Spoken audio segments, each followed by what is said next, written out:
want war. Crime babies looking for food, starvation, the recipe, people subdued. When the people you trust got it in for you. Deceit is the word of the day in every clue. Don't let it go, it's from the days of old. Time is up, but some still do not know. Can I make up my mind? Is it worth the dime? Do I have to take a minute just to make it mine? Life's never fair, but don't listen to the TV. Go out and listen to the streets with the people in the slums and the homeless bums.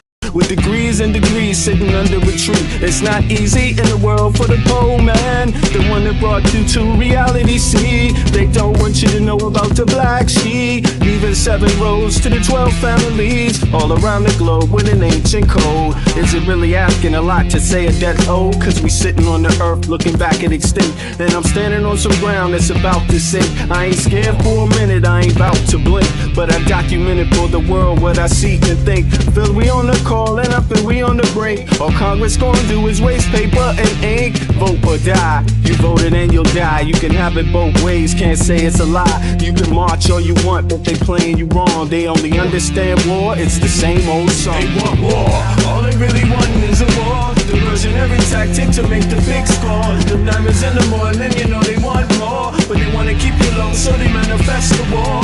War, all they really want is a war. Diversionary tactic to make the big diamonds in the morning, you know they want more, but they wanna keep you low, so they manifest the war. Like a lotus coming out of the mud with colors, I create envy in those with power but jealous. I unify the poor with my song, the hell with the others. Descended the way they treat indigenous brothers, cause I understand we link forever. They try to hate us even though that we keep it together. I'm not talking about controlling the air or the weather, I'm talking about maintaining the truth, the high endeavor. A rebel drops bombs in the midst of trouble. The free world counterattack, and now there's double, but nature gets the shit in a way to settle. If you stop the machines for a minute, you might hear, but they won't, cause the TVs whisper in the ear. And capitalism has eyes that don't tear, and they cloud up and get crazy and won't stare. Yo, what's up, everybody? Good morning. It's another day.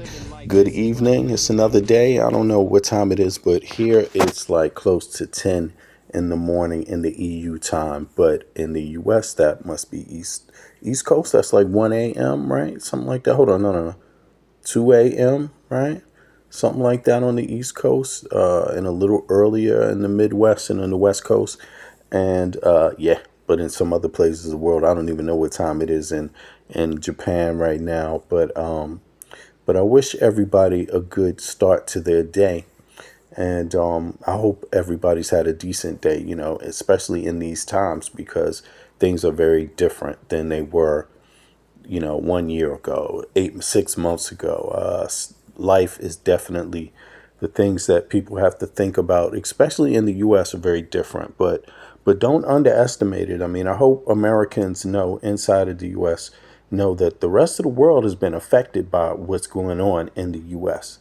That is understated a lot, especially here. I don't talk about it a lot. Although things are normal here in you know, pretty much normal. It's not as a bumpy ride like in the U.S. at all. Nowhere close to a bumpy ride. At least that's the way it's been for me. Like, my day is just a regular day every day. You know, I enjoy it. It's like Groundhog Day, damn near, you know, waking up every day for me. But what I mean is, nations have made big changes and big moves because of what has been going on in the U.S. You know, it has changed the planning, how nations are planning, and the activities they're getting involved in. And yeah, but the economy's still chill. Things are still calm, you know, just another day while people are making these, or while the states are making these changes, especially regarding trade.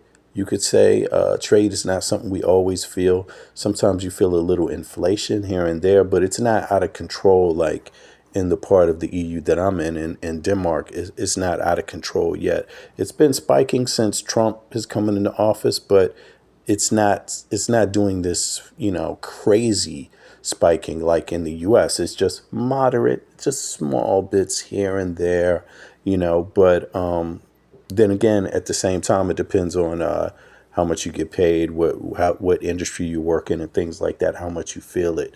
But for me, it's just been another day, to be honest. But On another note, back to the U.S. Back to the U.S. What's going on in the U.S.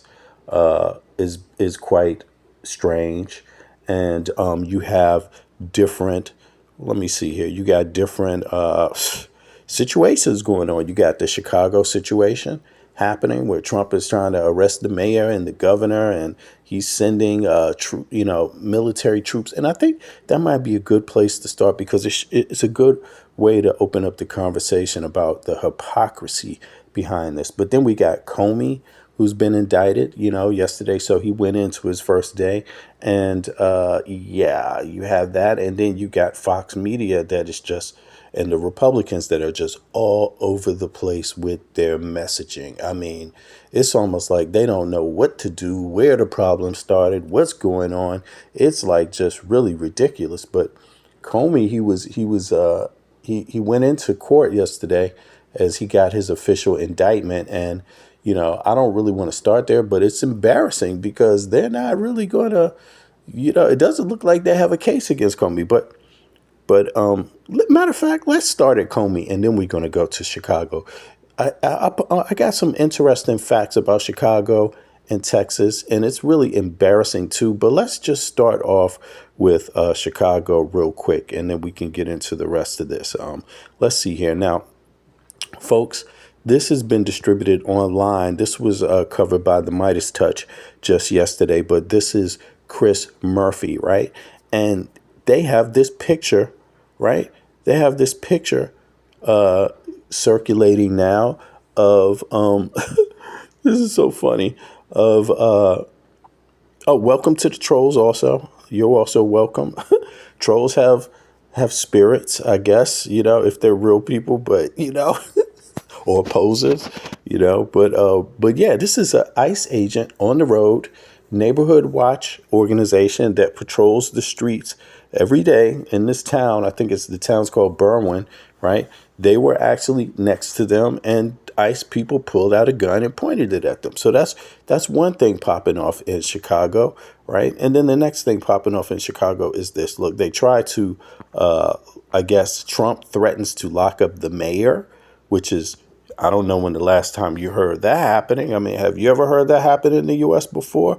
If you're from the U.S., have you ever experienced that before? The president, asking for the mayor to be locked up, but that's normal for Trump. But before Trump, has Biden done that? Has Obama done that? Has Clinton done that? Has Reagan done that? Has Bush done that? Bush Senior, who has done that? Outside of Trump. I mean, we know Trump calls for the arrest of people. He gives pointers and says, hey, I want this person locked up. You need to charge this person. This person commits a crime. In Trump's world, because his best friend for 15 years is Jeffrey Epstein, just because of that, he has to point out who else have to be arrested because after all, he doesn't like that, not only was, Epstein the most prolific sex trafficker in the United States. He blackmailed people, a lot of politicians, and it looks like Trump is like dead near in the center of one of the people that's been blackmailed. And just because of that, due to his corrupt nature, by the way, but just because of that, he feels like, he's crazy to where an innocent person has to now become a criminal in his eyes. You have to persecute innocent people, just like January 6th. People that follow the law and believe in the system get persecuted by people that don't believe in the system in the U.S., So, January 6th was Trump's idea, his thing. He didn't believe in the system. He believed the system's rigged. So people stormed the building and tried to get, threatening Mike Pence with death, tried to get him to overturn the election, the vote count, because they didn't follow the law. They didn't believe in the system. But now that they have power, they're persecuting people in ways like almost like it's these people who didn't believe in the system. When Biden, he just stepped down when he lost the election. Nothing. People said, okay, well, it's Trump's turn again. He's got to have his chance. He won the election. And look at what you have now. Trump doesn't believe in the system. Again, and the people don't follow the rules. It's just simple. People that support Trump, don't believe in the rules. They don't believe in the First Amendment. They don't believe in the Fourth Amendment. Pretty soon they won't believe in the Second Amendment. I've been saying that for a minute. Trump is about to be the first U.S. president that, well, I don't know if it's the first, but it's the first we've heard of in my lifetime that may and maybe only that will probably try to go after the Second Amendment, because the United States is one of the most special countries on earth where the Second Amendment, the right to bear arms, is so profoundly written into its Constitution that more citizens in the United States have weapons than any other place on earth. The citizenry of the United States of America is the most armed citizenry by far on earth. It stifles even China, and China has five times more people than the United States. It stifles China. It stifles Russia put together in terms of armed citizenry. That's crazy. That's crazy, right? Seriously, that's how many guns is proliferated across the U.S. per person. So per person, the United States is the most armed civilian population. But why have people always said they need these arms?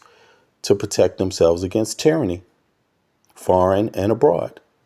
So Trump is definitely, in my opinion, since he doesn't respect the First Amendment, doesn't respect the Fourth Amendment, because the Fourth Amendment is big: birthright, citizen rights, resident rights, birth rights. That's a whole lot of shit. People couldn't even vote. People couldn't even, there's a lot of things that go along with that. Then you have the First Amendment. He doesn't want to talk, that's why the United States was a country, because it used to be, pretty much regulated the same area by the King of England, which was persecuting people, essentially. And people said, they didn't have the right to speech. He would punish people for speaking against the crown.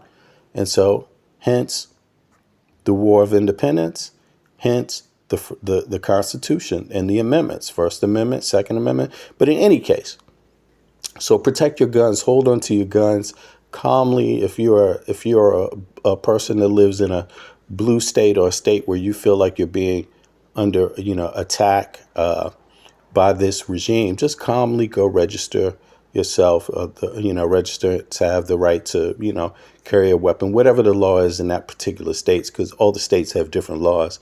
And, you have the right to bear arms. You have the right to have your weapon at home. 1, 2, 3, 4, 5. And, if you feel that way, that's your right in the United States of America. And no one can take it away from you. But I would suggest you just do it calmly, pack it away safely. Your kids, don't do like these red state people do. Don't put it in your 5-year-old kid's hands, a weapon of, a weapon that is designed to shoot people. Don't put it in a kid's hand at 5 years old. Wait till they get 16, go to the range, educate them properly on responsibility, gun responsibility, and why it should be used to protect your home and your community, right? And then, go about it that way. Don't just go around, thinking that you could use it for, all other types of purposes. That's what you already got criminals for. And criminals don't need a license, by the way, so they don't use that system. They just get them. They can get them from anywhere. They don't need to ask the government. So, yeah. But that's the story of gun proliferation. But in any case, y'all, here's your beautiful Chicago, and let's see what's going on. That's according to a law enforcement source. The city of Chicago and state of Illinois are suing the Trump administration over its federalization of guard troops. City and state officials consider it unlawful. Joining us now to discuss this further is Chicago Mayor Brandon Johnson. So, Mayor, we're going to get to the National Guard in just a minute. But first, President Trump this morning called for you, Illinois Governor J.B. Pritzker, to be jailed for, quote, failing to protect ICE officers. What is your response? Well, first of all, this president is unstable, unhinged, a double-minded individual that, quite frankly, is a threat to our democracy. And it's certainly not the first time that Donald Trump has called for the arresting of a black man unjustly. So put a 1 in the chat if you think it's okay for Donald Trump, the president of the United States, to point his finger and call for the arrest of a mayor of a United States city. Put a 1 in the chat if you think that's okay. Put a 2 in the chat if the answer is hell no. Let me just see it. 1 in the chat if it's okay for the president of the United States to call for the arrest of a sitting mayor, an elected mayor of a city. And put a 2 in the chat if the answer is hell no. I'm just curious, and don't get me wrong. I know there's bots. Thank you, Marissa, Paula. Yeah, there's definitely bots up in here, but they're not all bots. There's a lot of good people in here. And don't worry, we don't mind. Let's let the bots do what it do, because we know a weird comment when we see one. We know how that looks. Real Americans know real American people. We know how we get down. You know what I'm saying? We know our crazy people versus a bot. You know what I'm saying? Oh my goodness. Anyway, think what you want. All the ones you want. Think whatever the hell you want. Guess what? The answer is fuck you. If you think that's okay. In any case, especially this man, because he hasn't committed a damn crime. You know what I'm saying? And if you think he deserves to be locked up, your ass should be locked up. Okay? How about that? How about we start locking up bots and people that want it, that haven't committed any crime to be locked up. Let's lock your ass up first. Okay. So let's let the rest of this play. I'm not going anywhere. I'm going to. Oh, by the way, it's going to be a good show today. So please click the like button. Click the like button and share. Especially, we got to take over this bot realm and get their ass up out of here. Just do the numbers. Subscribe also if you haven't. I'm going to stay firm as the mayor of this amazing city, which was voted 9 years in a row the best big city in America. And we're going to defend all of Chicago.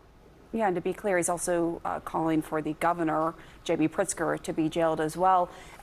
What are you hearing when it comes to the Texas National Guard troops, when they'll actually be deployed into the city, what they're actually going to be doing there?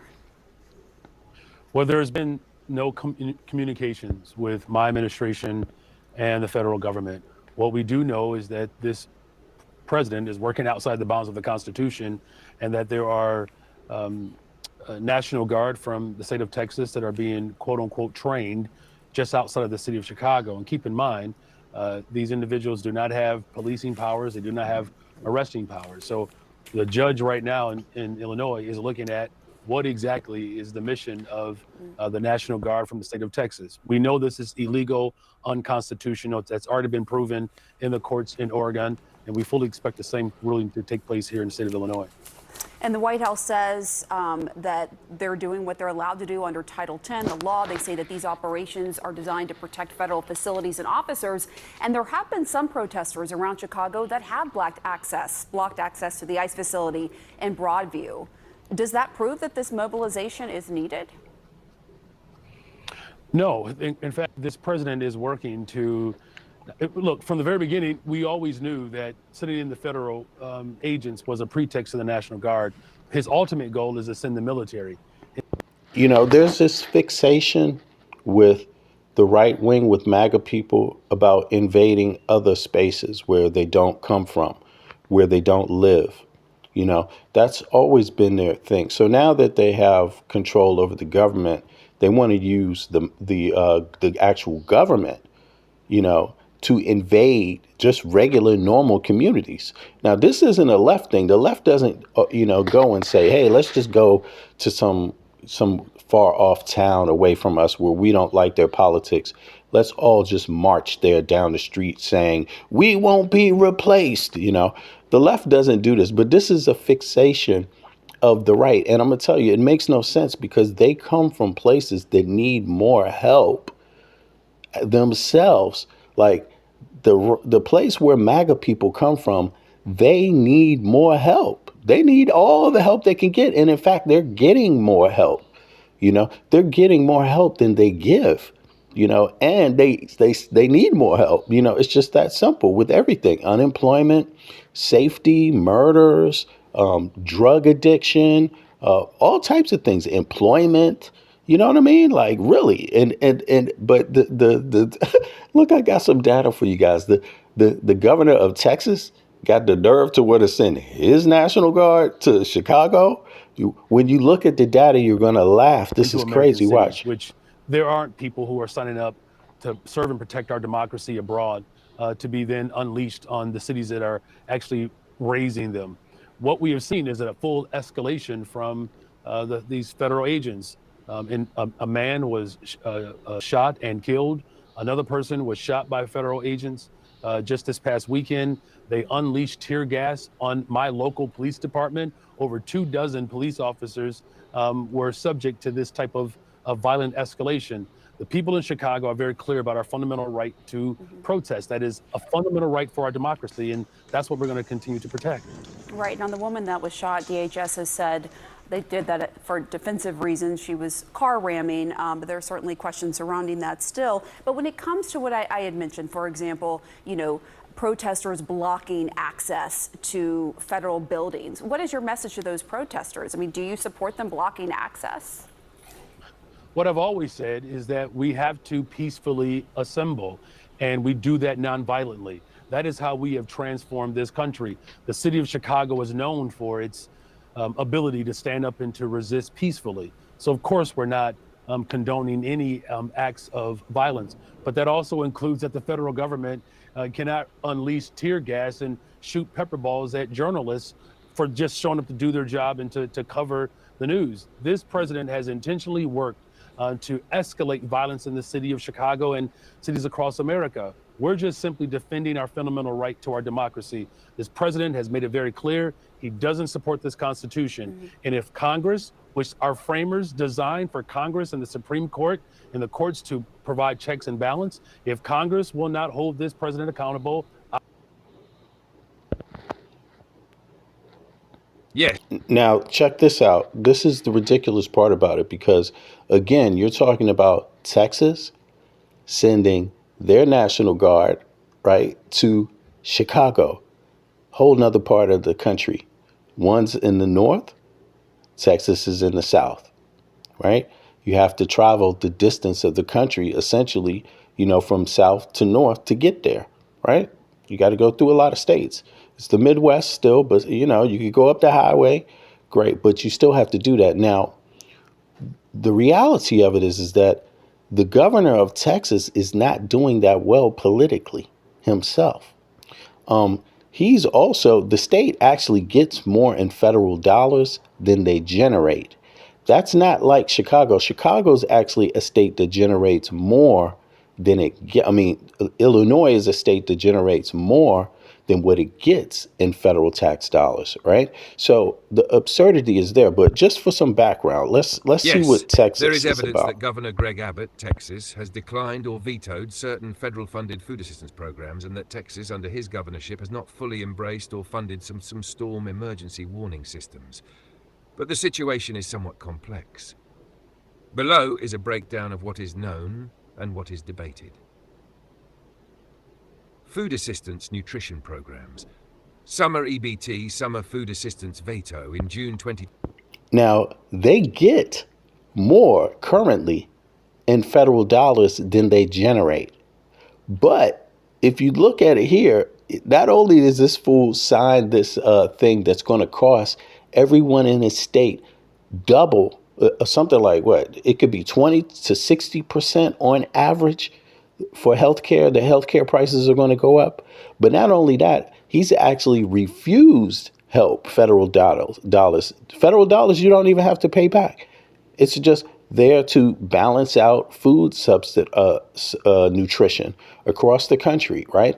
And a lot of states like California, Chicago, they pay into federal dollars to go to assist other states across the country. So it's crazy how the state that needs the help is sending the National Guard somewhere else. The question is, why don't they leave their National Guard at home to do some of the work that's needed there to save the state money? They have a food nutrition problem in Texas with schools themselves. Why wouldn't they just say, okay, if we have a food assistance issue, right? Why don't they try to deal with those things? If they have I'm sure they could use the National Guard to help out with that, if to distribute food, right? if they have an issue, look, there's more things they got issue with. They turned down weather systems to help them know when storms were coming. Like they turned down a lot of stuff. But again, they're actually a state that generates less federal dollars than they actually or more. They generate less federal dollars than they actually use. So the idea of him sending the National Guard to another state to have their own National Guard and generates more money than they use federally is just a complete utter. It shows you poor management, poor thinking. There's no math. There's no rationale to it other than I don't like you, so let me use my power to poke at you when actually you're doing better than we are. Like literally. Abbott used a line item veto on about $60 million. I mean, Chicago got problems, but Texas got more problems Of state funding that would have enabled Texas to participate in the federal summer EBT program, sometimes called Sunbucks, a federal program offering extra food assistance to children during the summer months when school meals are unavailable. The Texas Tribune, Abbott's reason, per his veto statement, was significant uncertainty regarding federal matching rates for this and other similar programs. Cut. The legislature had previously approved including this in the state budget, expecting leveraging of large federal funds, $450 million for the program. Abbott's veto prevented Texas from joining that program in 2025. CBS News. Critics, including non-profit hunger organizations, argued that Abbott's concerns were unfounded, noting that summer EBT's matching funds were not necessarily tied to SNAP rates. No kid hungry. So yes, in that instance, Abbott effectively rejected a state-level financial commitment needed to access federal food assistance funds. SNAP, other nutrition policy. Abbott has not rejected SNAP. Now look, hold on. Let me let that play. Supplemental Nutrition Assistance Program. Look, he didn't reject SNAP, so they get SNAP, right? But look what he just did with this vote to support it. All that shit's about to be gutted because of his damn vote. And he is sending his National Guard to another state that already has their own National Guard that they're not putting out on the streets. A state that generates more money than Texas does. A state that has less problems than Texas. Yo, it is clear, just utter stupidity. There is no way this is a proper use of resources at all in any way. It may look exciting. It may make a couple of bigots feel good that I get to go somewhere and point my gun at some people that are in their own town, minding their own business. It might make you feel good in that way, but eventually that's going to backfire on you. Program itself. In fact, Texas continues to participate in SNAP. However, Abbott has pursued changes such as a waiver to restrict purchases via SNAP, for example, banning sweetened beverages or candy in Texas. Texas.gov. There have also been criticisms and legislative scrutiny over delays or administrative failings under his administration that could affect SNAP and Medicaid programs. Congressman Lloyd Doggett. Storm emergency alert, disaster warning systems. The question of whether Abbott refused federal emergency storm alert systems is less straightforward. But there is evidence that Texas has underused or declined certain grants or failed to pass enabling legislation for better alert infrastructure during his tenure. Mitigation, disaster protection grants unused. Reports show that Texas has let go unused hundreds of millions of dollars in federal mitigation grants intended for disaster protection, flood control, warning systems, etc. Look, y'all, I mean, if you were a Texan, you should be pissed off. You should be really pissed off because this is a flagrant misuse of your own resources, things that you need that you could be using. I'm like this. I don't have anything against people using the National Guard to better their own states. I'm sure there's a lot of that that's needed in Texas on the ground across the state. However, sending them to another state when you already are missing out on all this other shit, it looks like what it looks like. It looks like mismanagement. I mean, just another day at mismanagement. Of course, he would send his National Guard to some other state that's the height of mismanagement. You sending it to another state, they got their own National Guard. Okay, buddy. Okay. E&E News by Politico, specifically, Texas rejected or failed to use federal funds for setting up flood warning systems in some counties. E&E News by Politico. For example, counties in central Texas had requests for funding to install or upgrade flood warning systems that were denied or not approved by the state's emergency management apparatus. ASFPM failed legislation on emergency warning sirens. In 2025, lawmakers proposed House Bill 13, which would have created a statewide system and provided grants to counties for emergency alert systems, including outdoor sirens, radio towers, etc. That bill failed in the Senate. The Texas Tribune. The failure of that bill means many counties, especially in rural or flood-prone areas, remain without robust local warning infrastructure. The Texas Tribune. After tragic flooding in July 2025, central Texas region Hill Country, there was criticism that the lack of local warning systems, e.g. sirens, in counties like Kerr contributed to the high death toll. Wikipedia, in Kerr County specifically, 2 federal grant requests in 2017 and 2018 for warning system upgrades were denied. The state directed funding toward other, often more urban areas. ASFPM. Some counties resisted implementing siren systems due to cost concerns or taxpayer resistance. Emergency alert systems. But under his governorship, Texas has failed to adopt or fund many such systems, has declined certain mitigation grants, and allowed enabling legislation to lapse or fail.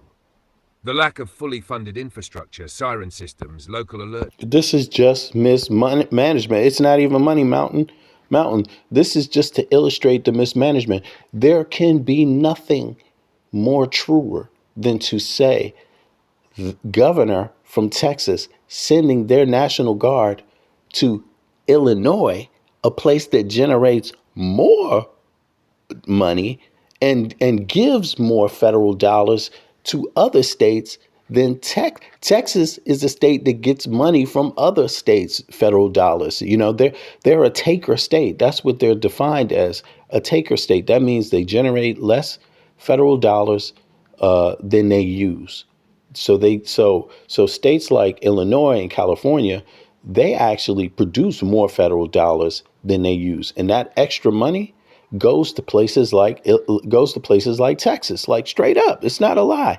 And to think of that, to understand that, then you look at the man's record, the man that gave the go ahead, the yes, I'm the governor of this fucking place. I'm the leader. I'm the guy that makes things happen. But he's the guy that's refusing all types of key infrastructure stuff, refusing food subsistence programs for kids, right, in school specifically, right? Then he sends his National Guard to another state that already has a National Guard. I mean, come on, it doesn't matter if you're a Republican or a Democrat. Stupid is stupid. That's pure mismanagement. A high school student could manage shit better than that. Like, and if you are a Republican or a Democrat or an independent that can't see how stupid that is, something is wrong with you. You will be a failure. There's nothing professional or intelligent or capable about you. You know what I'm saying? Like, really, this is just embarrassing. But let's play some more. In many parts of Texas, particularly rural and flood-prone areas, has been a recurring criticism, especially after look, there's more data. Check it. There's more data points. Check it. Deadly floods in 2025. After the 2025 flooding, some legislative efforts have been made to require sirens or flood warning systems in areas of high risk. E.g., Senate passed a bill to require flood sirens in some counties, but passage is not complete.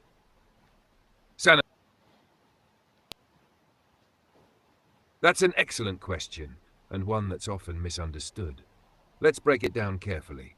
Short answer. No, California or Illinois, where Chicago is, do not directly send their state tax dollars to Texas or any other state. However, through the federal... Listen up. You hear the however? However, pay attention. Federal government, wealthier states that generate more federal tax revenue end up subsidizing poorer states, including Texas, indirectly via federal spending programs. This happens because The federal government collects taxes nationally, income tax, payroll tax, corporate tax, etc. Then it spends money unevenly across states, e.g. defense contracts, disaster aid, farm subsidies, social security, Medicare, food aid, etc. So, while there's no state-to-state transfer, there is a net flow of federal money from high-revenue states like California, New York, Illinois, to lower-revenue states like Texas, Mississippi, Alabama. The flow. So all of this information that you're hearing is from the federal government and the state government's own websites, their own information. So you can, Flow of federal tax dollars. Every year, the U.S. Treasury and independent studies track the ratio of, open quote, federal spending received per $1 in federal taxes paid by each state. Close quote. Here's how it looks in broad terms. State federal taxes paid versus spending received. Ratio interpretation. Interpretation. California pays far more in federal taxes than it receives. $0.78 received per $1 paid. Donor state subsidizes others. Illinois pays more than it receives. $0.87 per $1. Another donor state, New York, pays much more than it receives. $0.82 per $1. Major donor, Texas, receives slightly more than it pays. $1.03 per one. Nearly balanced, but still a small net taker. Florida receives slightly more, one of the net taker. Mississippi receives far more, $2.80 per $1, big net beneficiary. Alabama receives far more, $2.40 per $1, big net beneficiary. Source, U.S. Treasury, Rockefeller Institute of Government, 20. The source is the U.S. Treasury. I think, there's no other way to describe this. You can think that because it's AI, somehow it doesn't matter, or that it's quoting, just making up numbers out of the air. No, you can go to the Treasury Department. It's very simple. These are only federal government and state government data that you're hearing. So if you have some doubt, go there, but you're only going to get the same information. 2024 analysis, rockinsti.org. Please open your app to see this link. Why this happens. 1. Progressive federal taxes. High income earners and big corporations, concentrated in California, New York, Illinois, etc., pay a disproportionate share of federal income and corporate taxes. Example, California alone contributes about 14% of all U.S. federal tax revenue, far above its population share, 12%. 2. Federal spending priorities. Federal spending is not distributed equally. Programs like military bases, agricultural subsidies, and Medicaid funding send large sums to states with lower incomes or large rural populations, often southern and mountain states. Example, Texas hosts major military installations, Fort Cavazos, Fort Bliss, etc., that bring billions in federal spending. Federal spending. So a lot of it's true. I mean, it's very simple. Texas does have a lot of military bases there, right? But and military activity. But again, who pays for that military activity? Who pays the budget? That's the federal budget. Who pays it? 75% of the federal budget is paid for by people that check in 9-to-5 jobs, average workers. That's it. You see, if you don't have a job and pay federal taxes, you're not included in that 75.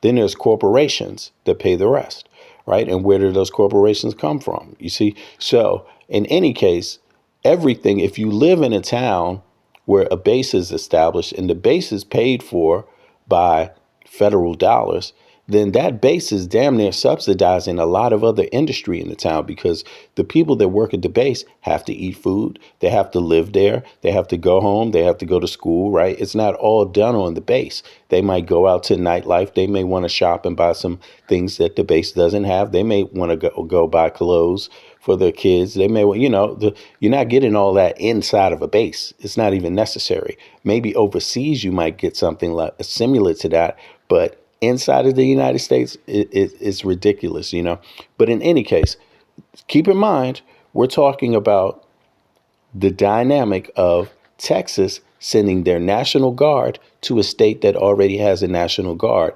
and Is that poor? Is that mismanagement of a National Guard? So if that's not mismanagement of a National Guard, if it's not mismanagement, or if it's good management of the National Guard using the deployment, you have to pay for the deployment yourself from your own federal dollars, from the federal dollars that you get. You're paying for it. So you send them from Texas all the way up the highway to Illinois. So if that's good management of your National Guard from your state, put a 1 in the chat. If that's poor management of your National Guard, put a 2 in the chat. To send your National Guard to another state that has their own National Guard and refuses to use them and says they don't want yours either. You let me know. Good management, 1. Poor management, 2. 3. Entitlements and social programs. States with higher poverty or older populations receive more via Medicare, Medicaid, SNAP, and Social Security. So, indirect subsidy. You can think of it like this. Open quote. California, New York, and Illinois pay more into the federal pot.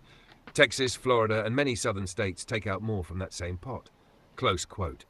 But it's the federal government doing the redistribution, not state governments.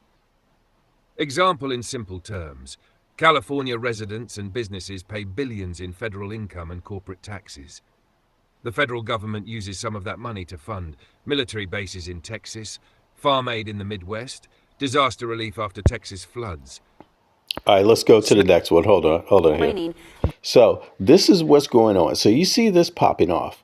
And this is what they're talking about. So they send their National Guard to another state that generates, by the way, that accepts programs for poverty, for kids, subsistence programs, right?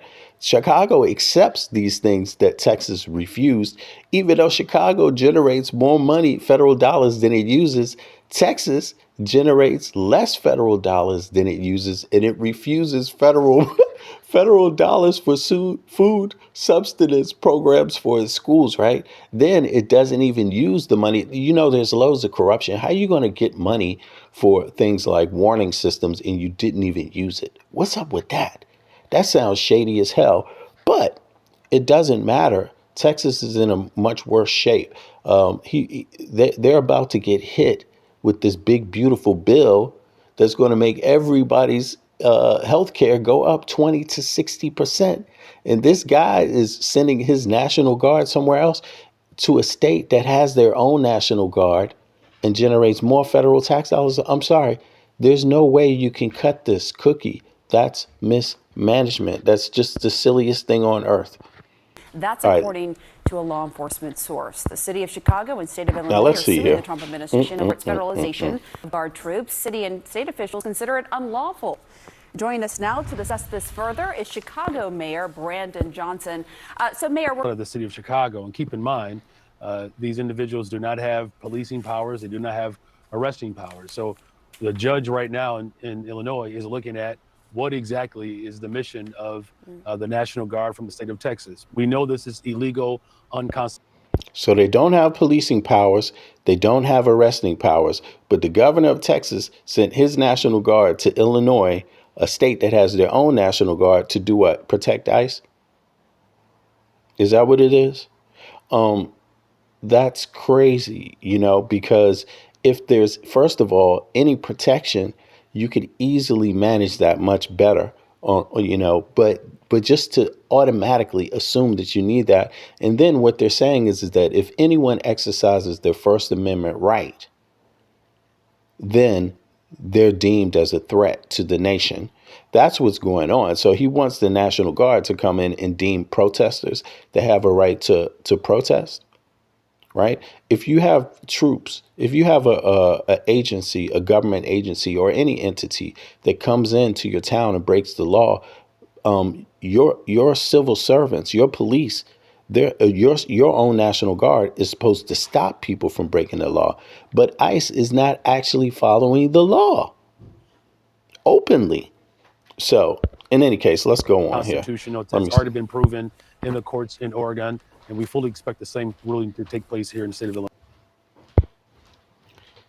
Now they've gone crazy and they've decided that they want to arrest Comey. The guy who, for no reason, just, prosecuted January 6th, the place where police officers got killed, where they threatened to kill Mike Pence and Nancy Pelosi. The guy who did that, right? They wanted to, Trump wants him arrested too. So let's listen. Comey today had many more words than people expected of the usually taciturn Pat Fitzgerald. And on the contrary, we heard sort of relatively little from the government. And that's because the government was represented in court today, not only by the U.S. Attorney Lindsay Halligan, who did not say a word to the judge, but by two new prosecutors that only entered appearances in the case this week, Tyler Lemons and Gabriel Diaz. They were brought in from the Eastern District of North Carolina, not the office that's adjacent to this courthouse or even across the river in D.C. That's because, according to reporting from our colleagues, there is no one in the Eastern District of Virginia that was willing to take on this.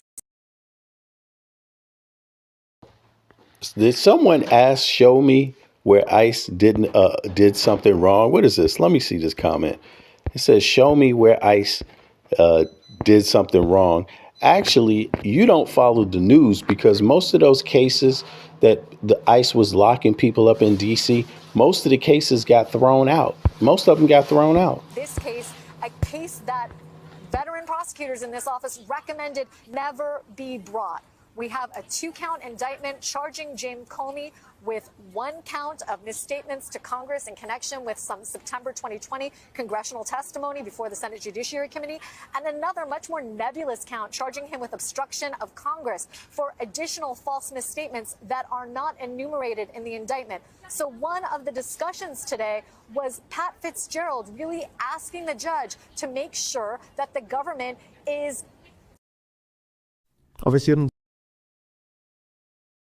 It is day 262, if you are counting, of the second Trump administration. And today, former FBI Director James Comey entered a plea of not guilty in federal court. He was charged with 2 counts, making a false statement and obstruction of a congressional proceeding. The charges were brought after a public campaign by the president himself to prosecute him and other political opponents. Writing on Truth Social last month, "We cannot delay any longer. It is killing our reputation and credibility. They impeached me twice and indicted me 5 times over nothing. Justice must be served now," with a whole lot of exclamation points. A trial date has been set for January 5th, but Comey's defense attorney has signaled that he will move to get this case completely dismissed. With that, I want to bring in our nightcap. Paul Rykoff is back, founder and CEO of Independent Veterans of America and host of the Independent Americans podcast. Dave Weigel is here in person, not just remote, reporter for Semaphore. Democratic strategist Joel Payne, who we have not seen in ages, is back. He was also a senior aide for Hillary for America and press secretary for former Senator Harry Reid. Also with us, Liz Oyer, former DOJ pardon attorney and federal public defender. Liz, you know I'm starting with you on this topic. What sticks out to you about this case and what we saw in court today? Fill us in. Most people here weren't watching all the nitty-gritty. Yeah, there are so many unusual things about this case that it's hard to know where to start. I'll start with the fact that the lead prosecutor who got this indictment is a very inexperienced official who has never prosecuted a case before. So she had to bring in a pair of prosecutors from North Carolina to sit in the courtroom with her and do the talking at today's hearing. These lawyers are U.S. attorneys, but they don't even work in the Virginia office where this case is being prosecuted. They were imported from another office because literally nobody in the Virginia office wants to work on this case. We did get a preview at this hearing today of what types of arguments Comey's defense lawyers will be making, and there are some serious grounds to potentially seek dismissal of the case before it even gets to a jury. They're going to be arguing that this was a vindictive prosecution that was politically motivated. They're going to be arguing that the U.S. attorney who I referred to was not legally appointed and didn't even have the authority to bring this indictment. So there are going to be lots of grounds that the court could look at to potentially throw out this case before it even makes it to that January trial date. How likely is that to happen?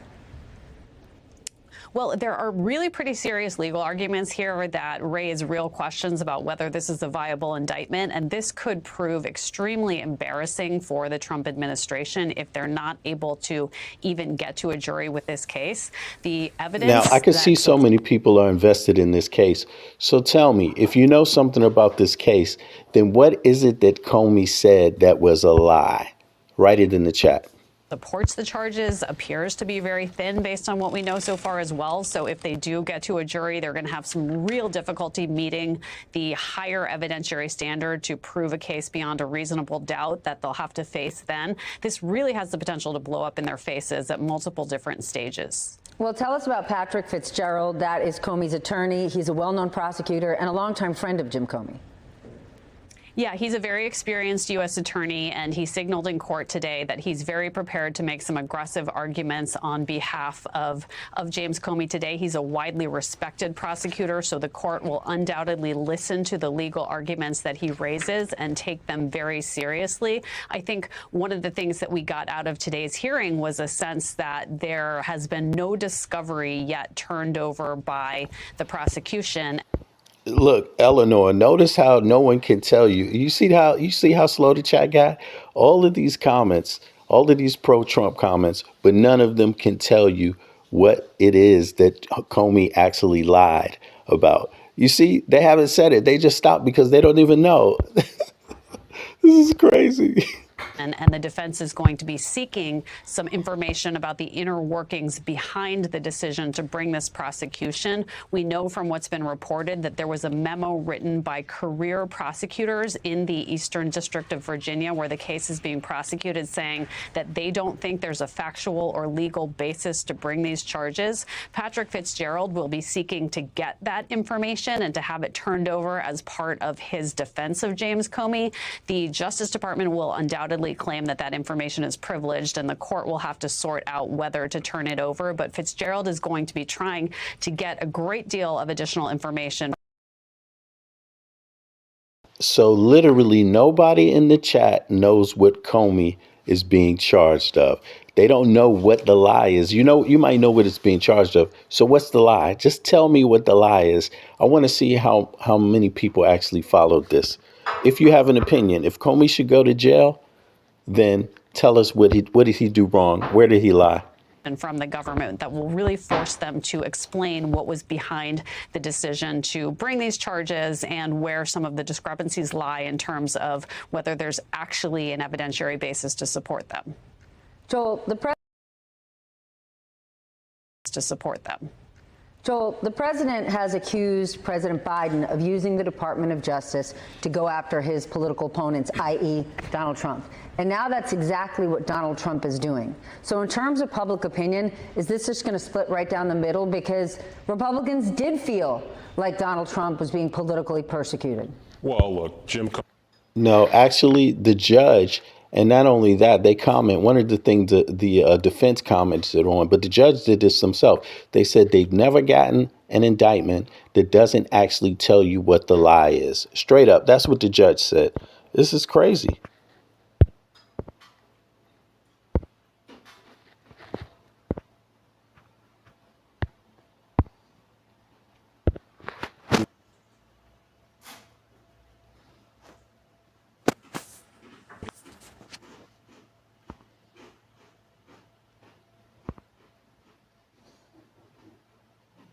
Comey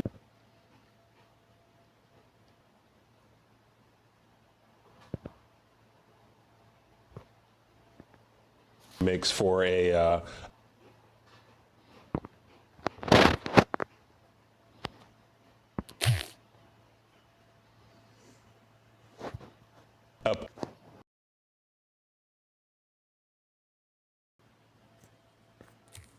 false statement and obstruction of a congressional proceeding. The charges were brought after a public campaign by the president himself to prosecute him and other political opponents. Writing on Truth Social last month, "We cannot delay any longer. It is killing our reputation and credibility. They impeached me twice and indicted me 5 times over nothing. Justice must be served now," with a whole lot of exclamation points. A trial date has been set for January 5th, but Comey's defense attorney has signaled that he will move to get this case completely dismissed. With that, I want to bring in our nightcap. Paul Rykoff is back, founder and CEO of Independent Veterans of America and host of the Independent Americans podcast. Dave Weigel is here in person, not just remote, reporter for Semaphore. Democratic strategist Joel Payne, who we have not seen in ages, is back. He was also a senior aide for Hillary for America and press secretary Secretary for former Senator Harry Reid. Also with us, Liz Oyer, former DOJ pardon attorney and federal public defender. Liz, you know I'm starting with you on this topic. What sticks out to you about this case and what we saw in court today? Fill us in. Most people here weren't watching all the nitty-gritty. Yeah, there are so many unusual things about this case that it's hard to know where to start. I'll start with the fact that the Okay, sorry about that. I got kicked out, y'all. But here, let's check it again and let's just break down what they're saying here.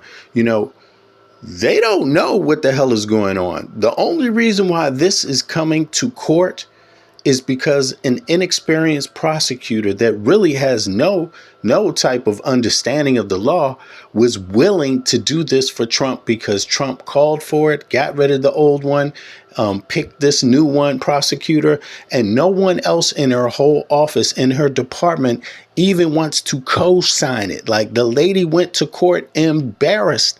This is going nowhere, and this is going to be a travesty for the Trump administration.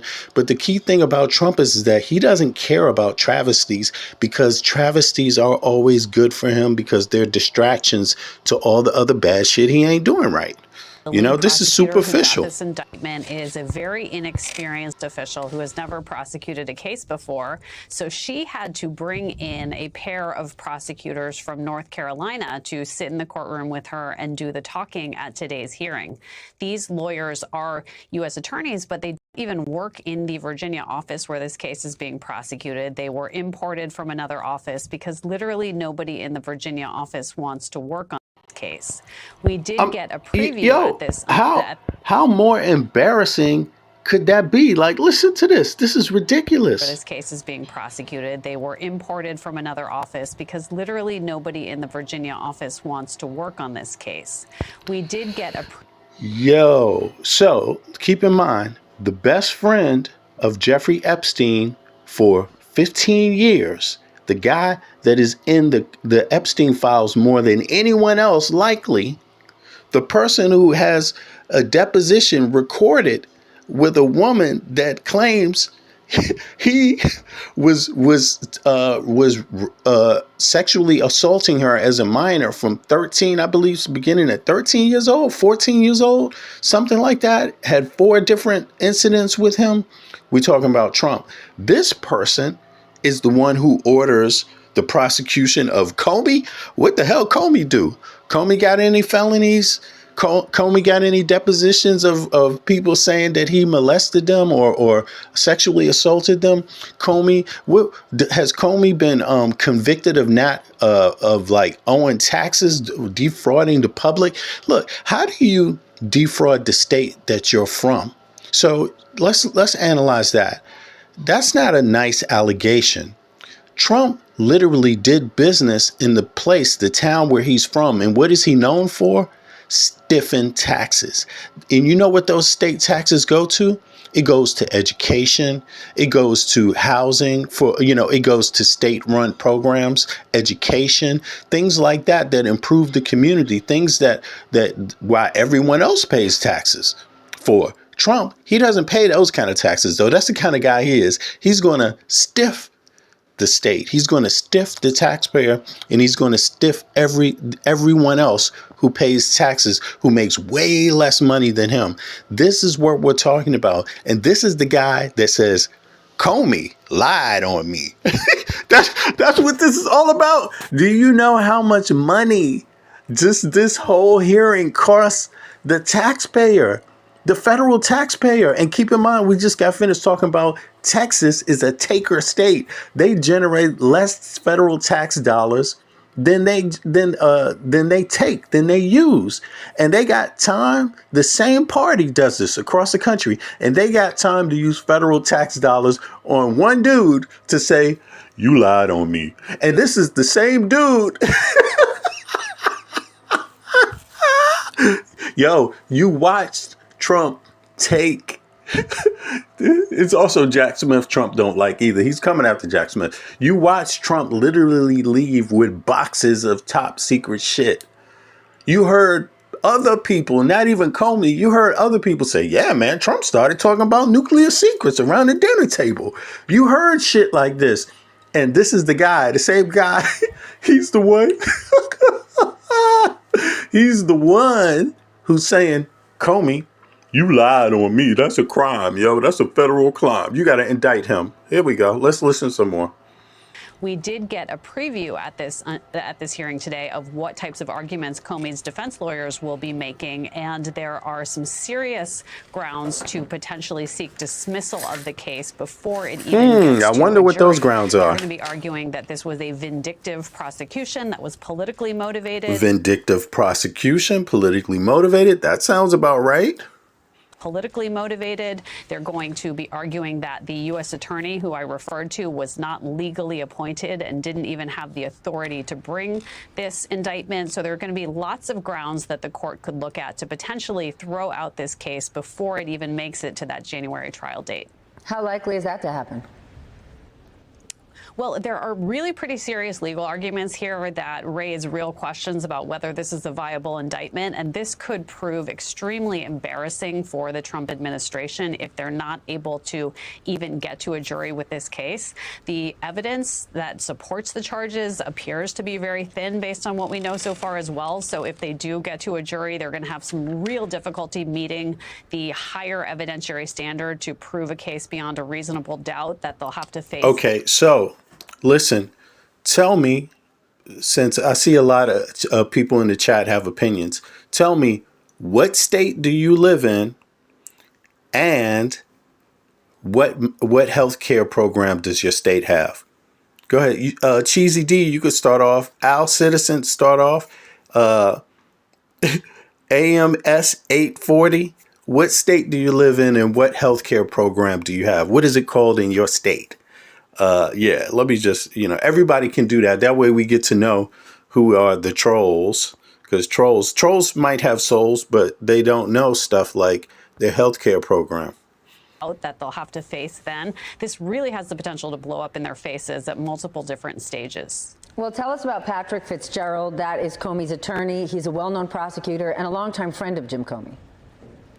Yeah, he's a very experienced U.S. attorney, and he signaled in court today that he's very prepared to make some aggressive arguments on behalf of James Comey today. He's a widely respected prosecutor, so the court will undoubtedly listen to the legal arguments that he raises and take them very seriously. I think one of the things that we got out of today's hearing was a sense that there has been no discovery yet. You see the trolls slow down. The prosecution, and the defense is going to be... The trolls got to hit Google real quick, or chat GDP. And the defense is going to be seeking some information about the inner workings behind the decision to bring this prosecution. We know from what's been reported that there was a memo written by career prosecutors in the Eastern District of Virginia, where the case is being prosecuted, saying that they don't think there's a factual or legal basis to bring these charges. Patrick Fitzgerald will be seeking to get that information and to have it turned over as part of his defense of James Comey. The Justice Department will undoubtedly claim that information is privileged, and the court will have to sort out whether to turn it over. But Fitzgerald is going to be trying to get a great deal of additional information from the Here we go. That's the Trump administration stall. So Trump doesn't really want to win this case. He just wants it in the court so it can look bad, like, aha, see, so he can have something to talk about. Whenever you ask any of these people anything from the Trump administration, they always say it's classified. It's confidential because it has something to do with the president, my conversation with the president, some reason why they can't tell anybody what it is. And it's going to delay. It's probably going to go on until next year. That's how this is designed. They came in the courtroom. First of all, they came in the courtroom issued with an indictment. They got their indictment. Comey's indicted now, right? But in that indictment, it doesn't even say what he did. And that's very unusual. But at the same time, they said that the case is very complicated and that they want to delay it until next year, right? They literally want to delay it until next year. Well, if it's so complicated, why can't you even just say what it is he did? Secondly, if it was so complicated, why did you rush to bring the case in the first place? You see, so this is just, this is just the state of the United States right now. They have federal dollars. They have federal dollars to spend. But when you ask them about health care, they don't have it. You see, they're crying about some fictional illegals that are getting free, the best health care on earth, and the doctors got to pay more for the free health care of an illegal, even though they can't produce one of these people on paper, right? So at the same time, they got no money for that, right? Yeah. They have at the same time Texas got no money for its own programs and is a state a taker state federally. They're going to send their National Guard to another state that generates more money than they use in federal dollars and has its own National Guard. See, they have money for waste. That is all what the Republican Party is about. Waste. They only have waste. Waste. You see how poorly mismanaged this is? They can't even tell you what the lie is. And that's literally what they're charging them with. Okay. So how is it that the lie has not already been in the public? What's secret about the lie? Right? What is secret about the lie? Does it have something to do with what he charged Trump with? Or one of Trump's cronies? If so, it's public already. This is ridiculous. It's ridiculous. That will really force them to explain what was behind the decision to bring these charges and where some of the discrepancies lie in terms of whether there's actually an evidentiary basis to support them. Joel,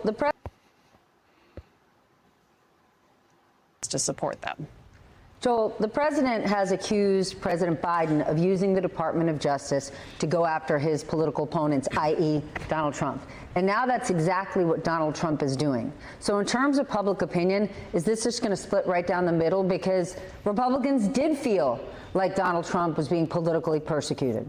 Well, look, Jim Comey makes for a poor, someone who is going to get a lot of sympathy from folks. He's got Democratic and Republican enemies. But honestly, but he's Stephanie, you're right, yeah. But he's not a politician. He's not a politician. And I'm listening. I'm compelled by, Liz's breakdown of the situation here. The outcome of this is honestly secondary. Like, what actually happens, I imagine Jim Comey has great legal representation with Fitzgerald, and I imagine there's a good case that this might not get out of the pretrial phase, but whatever. Okay, I like where you're going. The fact that Donald Trump is doing this, it's about having a chilling effect, not just on, Republicans that might dare cross him one day, on others in the public. Yo, Trump bailed out. Thank you, Joey. Trump just bailed out Argentina and screwed American farmers, soybean farmers.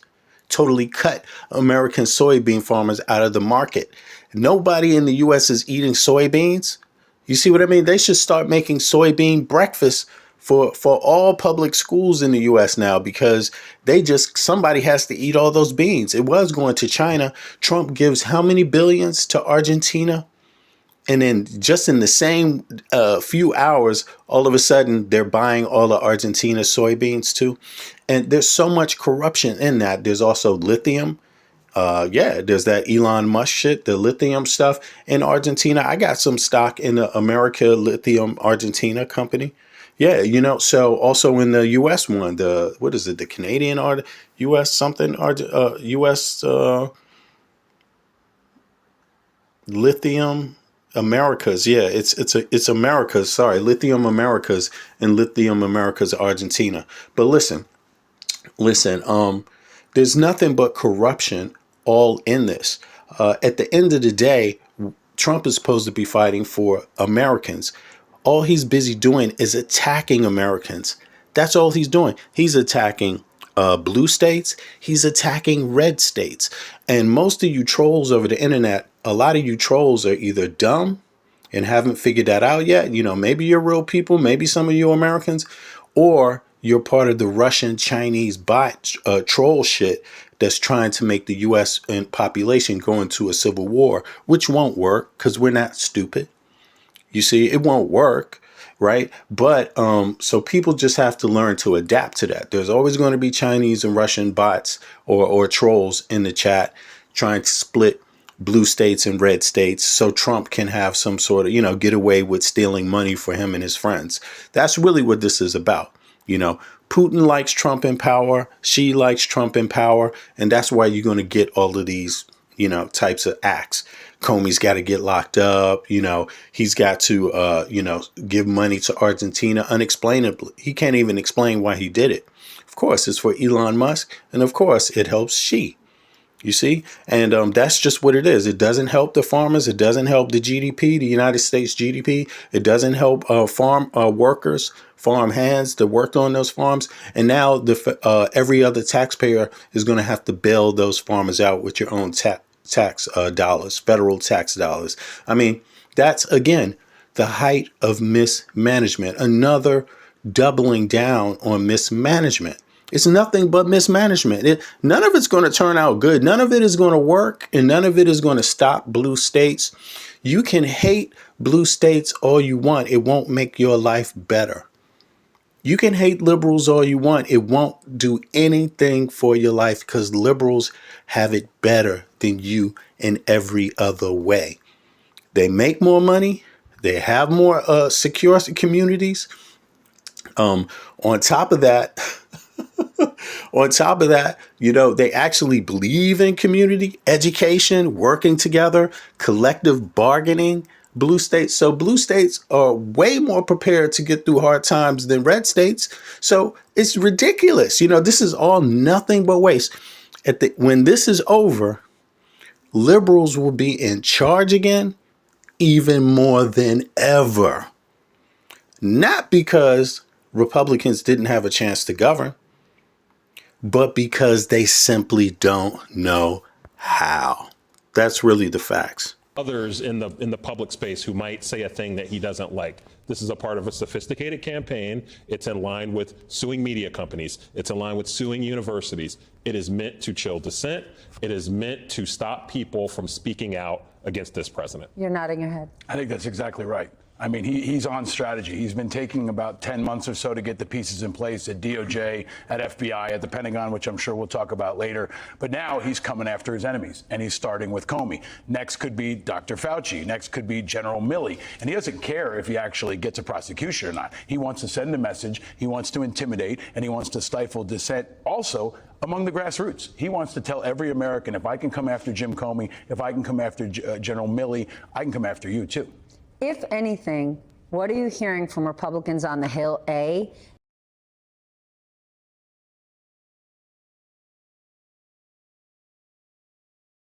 On the Hill, A? And B, given this chilling effect, are you hearing less now than ever compared to a lot less leaky? It's less leaky, and the Republicans in Congress, they're not that many this week, but when they're there, they're very few left to the president on this. They accept the premise, and you saw it this week with senators describing what was in Jack's report, what was declassified administration.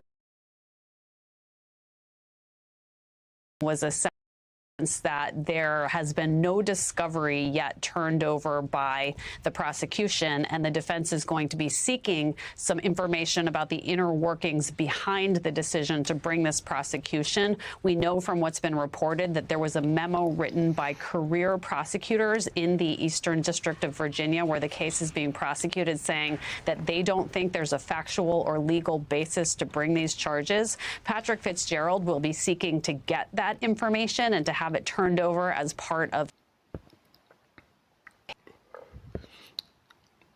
Yeah, so this is not going anywhere. The Comey shit is just another failure.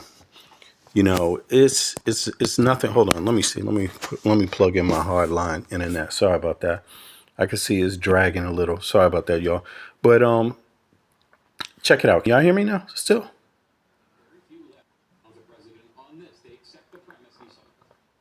So yeah, sorry about that. That's my security keeps cutting me out, but I worked that out. But check it. So in any case, another waste of federal tax dollars. Who is supporting it in the country? Largely people that come from states that are taker states when it comes to tax dollars, right? Most of the people that support this stuff, this waste of tax dollars, come from taker states. That's what they do. And Yeah, Starlink must have did that. Right, for real. Elon shit must have cut me off. But check this out. The commonality here, the fine line, right? The Rubicon here is that the people that support this waste of dollars trying to prosecute people like Comey, this kind of stuff, the people that support sending the National Guard to another state, these are people that come from taker states, meaning they take more in federal tax dollars than they generate.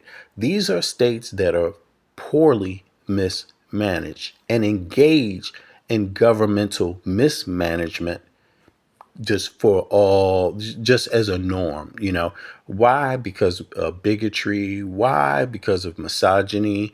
Why? Because of lack of education. Why? Because of basically, their politicians are selling out the people, getting involved with these corporations and screwing over their states. I mean, just mismanagement. There's too many reasons to mismanage. Some of it's ignorance, though.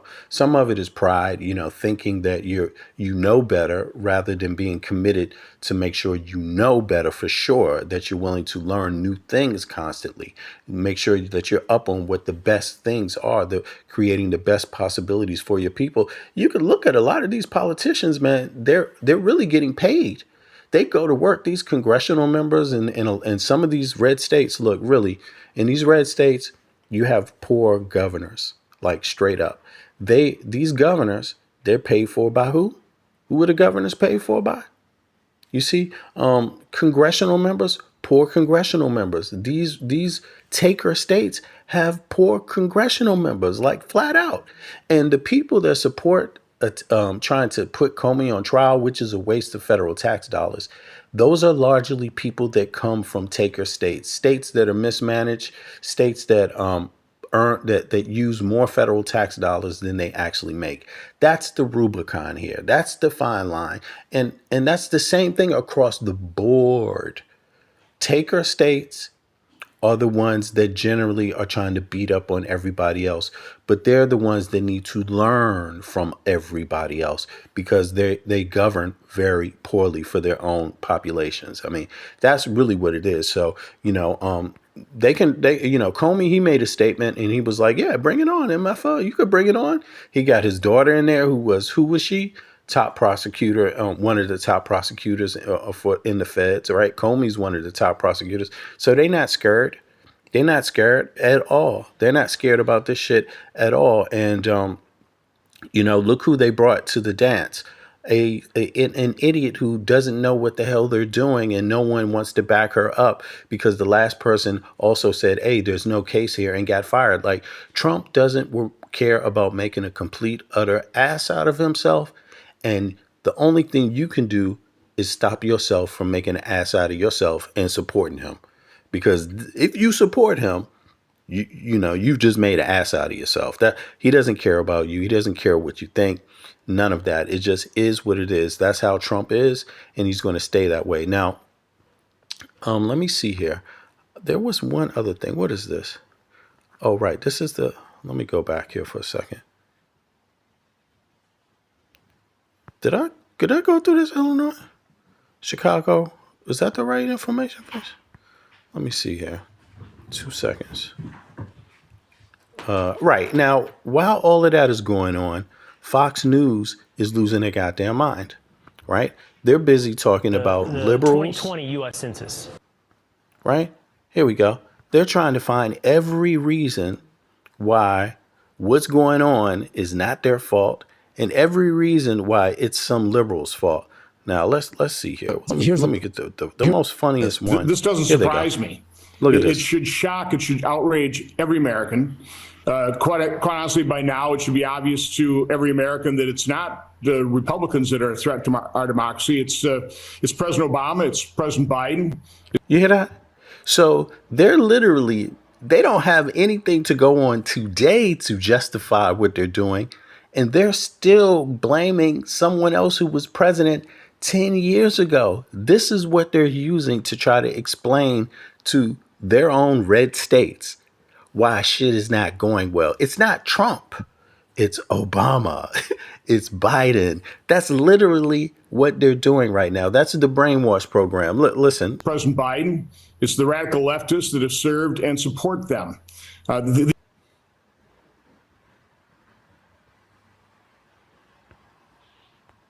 The 2020 U.S. Census. Well, it's all game plan. Now they're trying to say that the census, the numbers, all this shit, the census and the numbers is all rigged by who? The Democrats. I mean, they've been doing this. This is just retarded.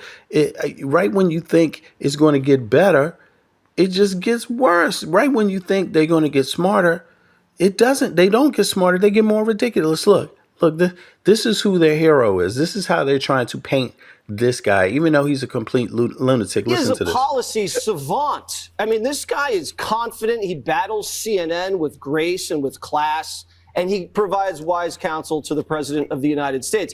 This is what AOC doesn't get about men. Miller is a high. So this is the guy, right? He's the one selling the program. He's going to sell the idea that somebody in Texas who's the leader of a state of Texas, who earns less federal dollars than they use, meaning they're a taker state. They get other money from other states, right? And they're going to be the ones to clean up America by sending their National Guard to another state that has a National Guard already and doesn't want you to come there.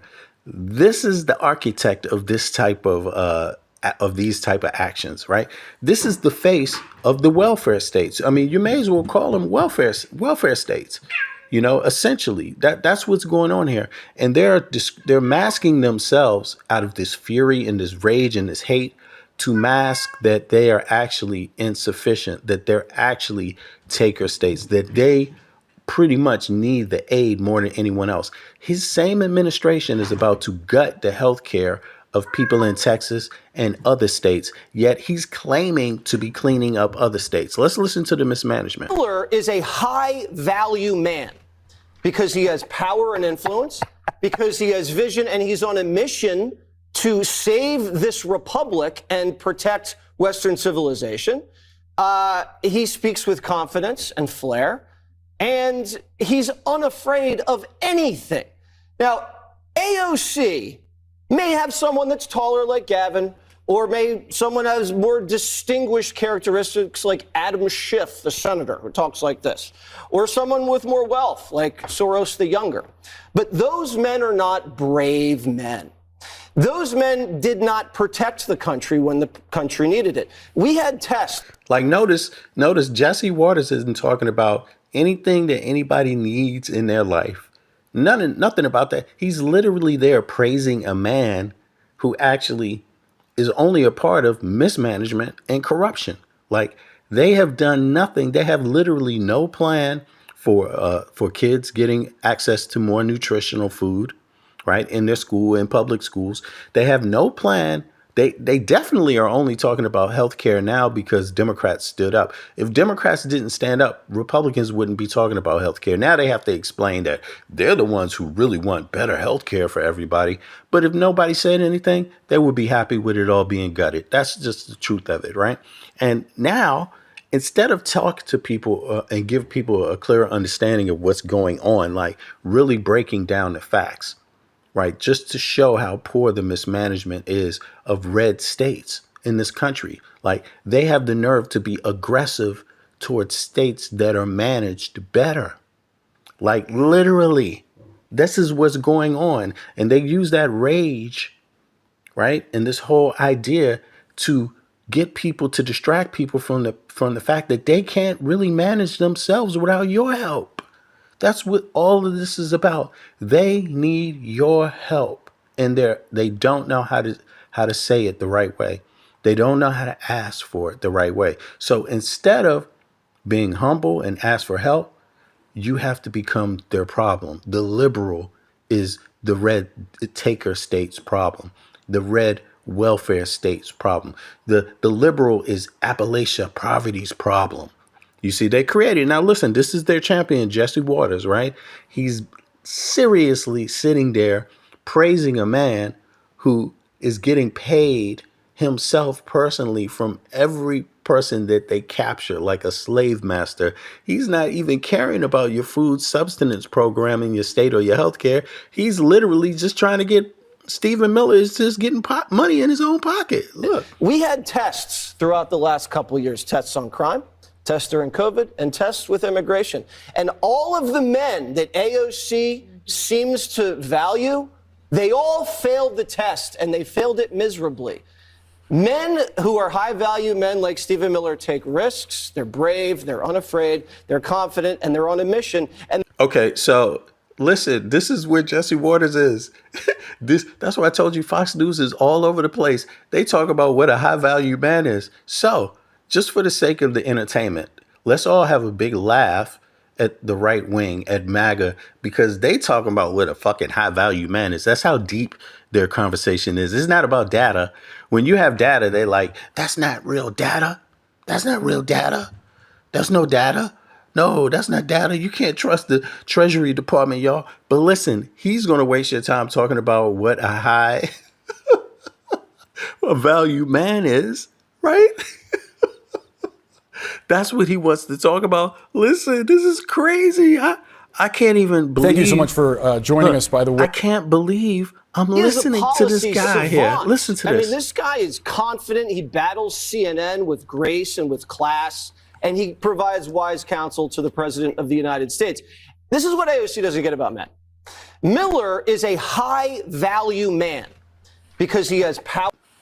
He's going to tell you what AOC doesn't get about men. He's talking about, this guy is great. You know, Stephen Miller, man, he's a policy savant.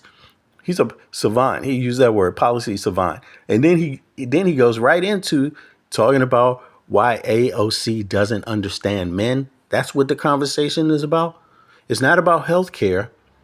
No, it's not about Fourth Amendment, First Amendment. No, it's about, does AOC understand what a real man is? Hey, y'all. Because he has power and influence. Real intelligent. Because he has vision, and he's on a mission to save this republic and protect Western civilization. He speaks with confidence. Protect Western civilization. Red states can't even generate enough money to pay for all the federal tax dollars they use. They're literally on welfare. They're about to be gutted by the same people talking. Jesse Waters supported that big ugly bill that guts health care for everybody in all those states. And he's up here talking about AOC and how she's confused about what a real man is, what a high-valued man is. Literally, that's what's going on, literally. And he's unafraid of anything. Now, AOC may have someone that's taller like Gavin, or someone has more distinguished characteristics like Adam Schiff, the senator, who talks like this, or someone with more wealth like Soros the Younger. But those men are not brave men.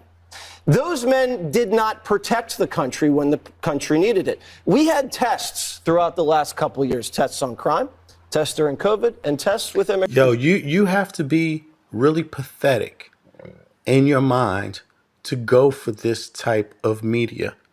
If you need this guy to boost up your confidence about yourself, you really must feel like you ain't shit. Like, because that's all he's doing is trying to appease superficiality in a person, in a male figure. He's trying to boast up men in a superficial way. This is pathetic, yo. This is pathetic. This is pathetic. This is what these people are watching. No wonder you can't manage your states well. No wonder you can't even figure out that, damn, my state needs my own national guard. Why would I send my own national guard to another state that has a national guard and they saying we don't need any national guard? Why would I do that as a governor when my state is a taker state, uses more federal tax dollars than it generates? Hello, it costs money to ship those troops. COVID and tests with immigration. And all of the men that AOC seems to value, they all failed the test, and they failed it miserably. Men who are high-value men like Stephen Miller take risks. They're brave, they're unafraid, they're confident, and they're on a mission. And they have younger wives with beautiful children. So look at this. Listen to this. So he qualifies Stephen Miller not by numbers, not by naming successes, not by showing you figures, not by showing you any history. Nothing. He has no history. Stephen Miller got no history to brag on. You can't even qualify what he's doing with the Trump administration yet because they don't show you figures. They don't show people anything. You see it on TV, you see people getting harassed, but do you really, the GDP is shrinking and things are getting more expensive. The stock market is being basically held up by the big companies in the US just circulating money in a circle with each other.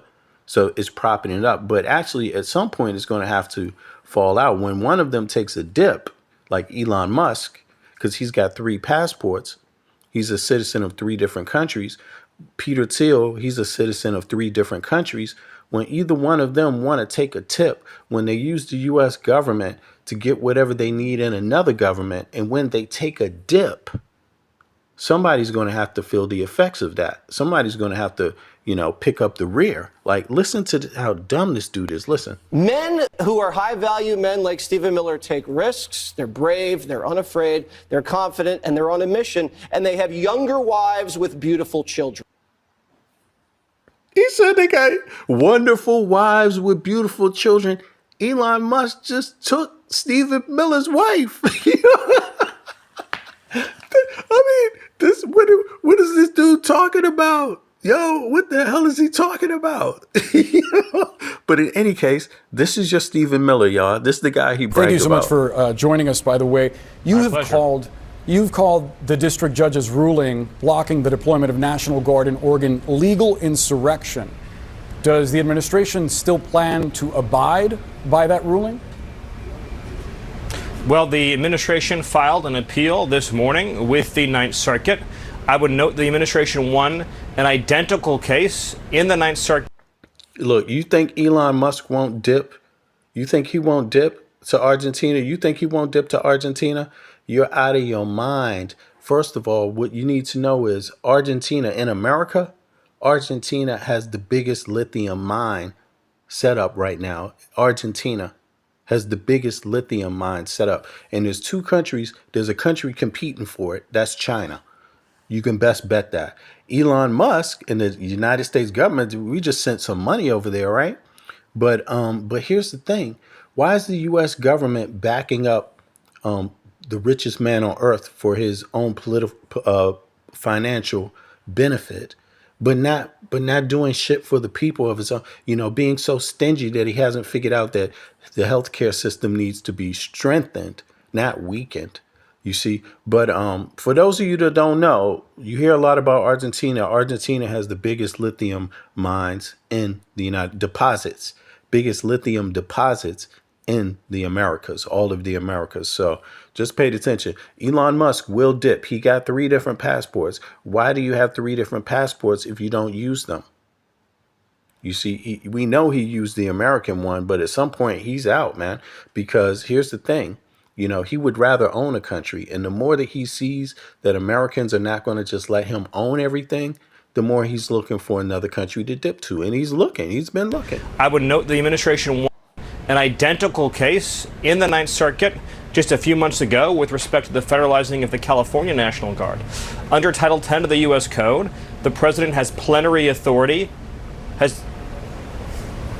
hear that? Plenary authority. So this is the guy that's the architect of send the National Guard out, send them out. Dude, this is the guy that's the architect of that. And you hear what he's saying now, right? You hear that. So he's the butt boy for the rich motherfuckers. And they are going to try to make a hit. I keep telling people, eventually they're coming for the Second Amendment. And there is a very just simple reason for that. And that reason is because the United States per person, the citizenry is the most armed citizenry on earth. It outarms. The citizenry of the United States is more armed than the citizenry of China and Russia put together. That is crazy, but it's facts. And the other thing that makes the United States unique is that it's firm in the Constitution, the right to bear arms, and why you have that right. And Americans know why we have that right. And that's the one thing that pisses off Peter Thiel, Elon Musk, because if they could, they would take the whole fucking country. Because let me tell you, they have the whole apparatus set up. They have their news outlets, their brainwashed trolls from Russia and China. They got their news media, Fox News, out here pumping their message daily, every day, and they're getting a lot of what they want. They've been up in your Treasury Department. They've done all kinds of things that are illegal. They bought off the Congress, so the Congress doesn't do anything pretty much. Yeah, that's a lot of power. But then again, Elon Musk is the richest man on earth. They're getting your private data. Like these people literally believe they can own the United States of America. They literally believe that. And they don't give a shit about any Republican, any MAGA person, any liberal, nobody. That's what this libertarian movement is all about. They see themselves as God-like, and everyone else just like pawns, like flat out. Now here, he's telling you, this is why this guy stopped, because he slipped. He let it come out of his mouth what Trump's actual plan is. And this is his plan. So listen up. To everybody that believes in the Second Amendment, listen up. Under Title 10 of the U.S. Code, the president has plenary authority. Stephen? Stephen? Hey, Stephen, can you hear me? It seemed, Stephen, I apologize. It seems like we're having a technical issue. We'll try to fix that and get back to you after. Exactly. Plenary authority. So he plans, and they literally believe already. And what have you done to make Trump disbelieve? Nothing. Because the Supreme Court, so far nobody's done much to make Trump not believe he can't own the United States of America and someone else can't own it. And that's been the mission they've been on the whole time. That's what the Epstein files is about. That's what it's all about. And the shit is about to go down. It's slow. It's going to take some time. They're working up to it, but they have their plan. And you just heard what it was. You just heard what it was. Title 10 of the U.S. Code, the president has plenary authority. Stephen? Stephen? Hey, Stephen, can you hear me? It seemed, Stephen, I apologize. It seems like we're having a technical issue. We'll try to fix that and get back to you after. The federalizing. Yep. So they're already got their plan established. The Supreme Court, they already know what people are going to do. People are going to go to court. If you don't like it, go to court. The court dates are going to take some time. You might win some, you might lose some. In the meantime, they're going to threaten judges and elected officials. They're not going to swear in this newly elected congresswoman. They're going to hold on that. Nothing is going to happen. Things are about to freeze up right now. And that's what it looks like to me. Maybe I'm wrong. I would like to be wrong. Hey, that would be great. Yeah, that would be wonderful. But I don't see it that way. I don't think things are going to be great. And but in any case, they could be great. They could, if enough people stand up. But if people don't stand up, they're going to continue to do this. This is their plan. They're going to take this on a serious tour. And they are going to do it in blue states. This is what they say their plan is. And, I myself believe if liberals organize themselves, which they're more capable of doing than red state people are. Red state people are very poor organizers. They're very poor managers. And in any type of other situation, they would be very poor at that. They're very good at inciting violence, but they're not good at organizing to control it. You see, and when Dems and liberals put their mind on organizing to control something, they're very good at it. So, at the end of the day, hey, we're all Americans. So if a minority group like this that generates less money and manages their own states poorly decides that they want to attack the other Americans for political beliefs, then my view is that, okay, that's nothing new in the country. That's just how it has to be. But at the same time, not all of them feel that way, these rich folk. Like some of these dudes are tired of Trump, but there's half. It's half and half now. Some of them are like, fuck that, you're going too crazy. And Stephen Miller is with the group that's like, nope, you're not going too crazy. Here's somebody that's like, yo, you're with the group that's going too goddamn crazy. Well, I told her that if you attack Donald Trump, it charges his batteries. It doesn't back away. You know, Donald Trump, I've never seen him on his back foot. Like you come at him with energy, you just charged him up. He's coming back at you at double. That explains a lot. Right? So he's like a centrifuge. You know, you go in, it goes zing, and he goes back at you faster. Exactly. He is like a centrifuge. But the reality of it is that he wants out. And so just leave me alone for an hour to take my kid to school. I was 2001. There's no like streaming video on your phone or anything. Yeah, like some small Cessna. Yeah. You know, but I don't know what it is. So I go right to Fifth Avenue. So they know this is basically a point. Half of them are going to split off. You know, they're splitting. And the ones that are splitting, they know that Americans are the most armed civilian population on earth. They know that. Trump and Stephen Miller, they're the type that would try to use the government to attack the population. They are the type that will try to use the government to ban the Second Amendment. They are that type. And that is what they promote. That is what they're promoting. And that's just what it is, you know. But let's see here. Because I know, you know, I've been working at the World Trade Center for decades. So I know this, the soonest you can see the building is on from Fifth Avenue. You go straight down to Rising. So I'm scared. Oh, the deep nuance of Howard Lutnick. This guy's gross. Right. Not, oh, the deep nuance of Howard Lutnick. This guy's gross. Building. Yeah. And you can see smoke in the city rising. Like he's gross. The guy's gross. This was right with my wife. And like he's gross. The guy's gross. This was not. Oh, right with my wife. And like he's gross. The guy's gross in the city, rising. So I'm scared. The guy's gross. Right with my wife. And like he's gross. The guy's gross. This was not. Oh, the deep nuance of Howard Lutnick. This guy's gross. Right. So how come Bill Gates and all these other people could hang around him and not see what you saw? Or did they see it and ignore it? Or no, they participated. Right.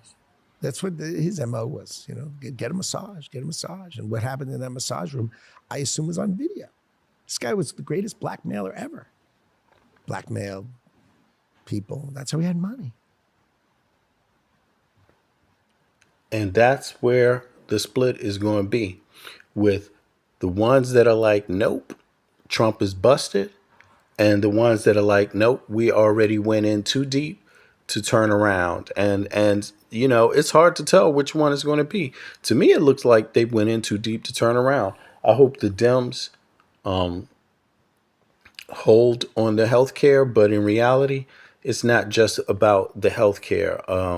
It's actually about many other things. I don't know why the news media keeps reporting that it's just the healthcare, but it's not only the healthcare that they've been talking about. It's some other things. I've seen it. They're talking about making restrictions on the president, on Donald Trump, on spending, and a few other things, you know. And I personally think the Dems should hold out until Trump is out of office, period. They've been turning to even this kind of little fake and phony idea, like they have a bill that they now have a bill that they want to pass, right? And of course, it's just a distraction to the fact that they don't want to bring back health care. You see, they don't want to get rid of those cuts, right? And they want to force the Dems to agree with the cuts, actually. So now they have a new way to spinning off, since the American people are pissed off because they know that their health care is about to go up 20 to 60%. Now they're trying to pretend like they have a new bill. Look at this.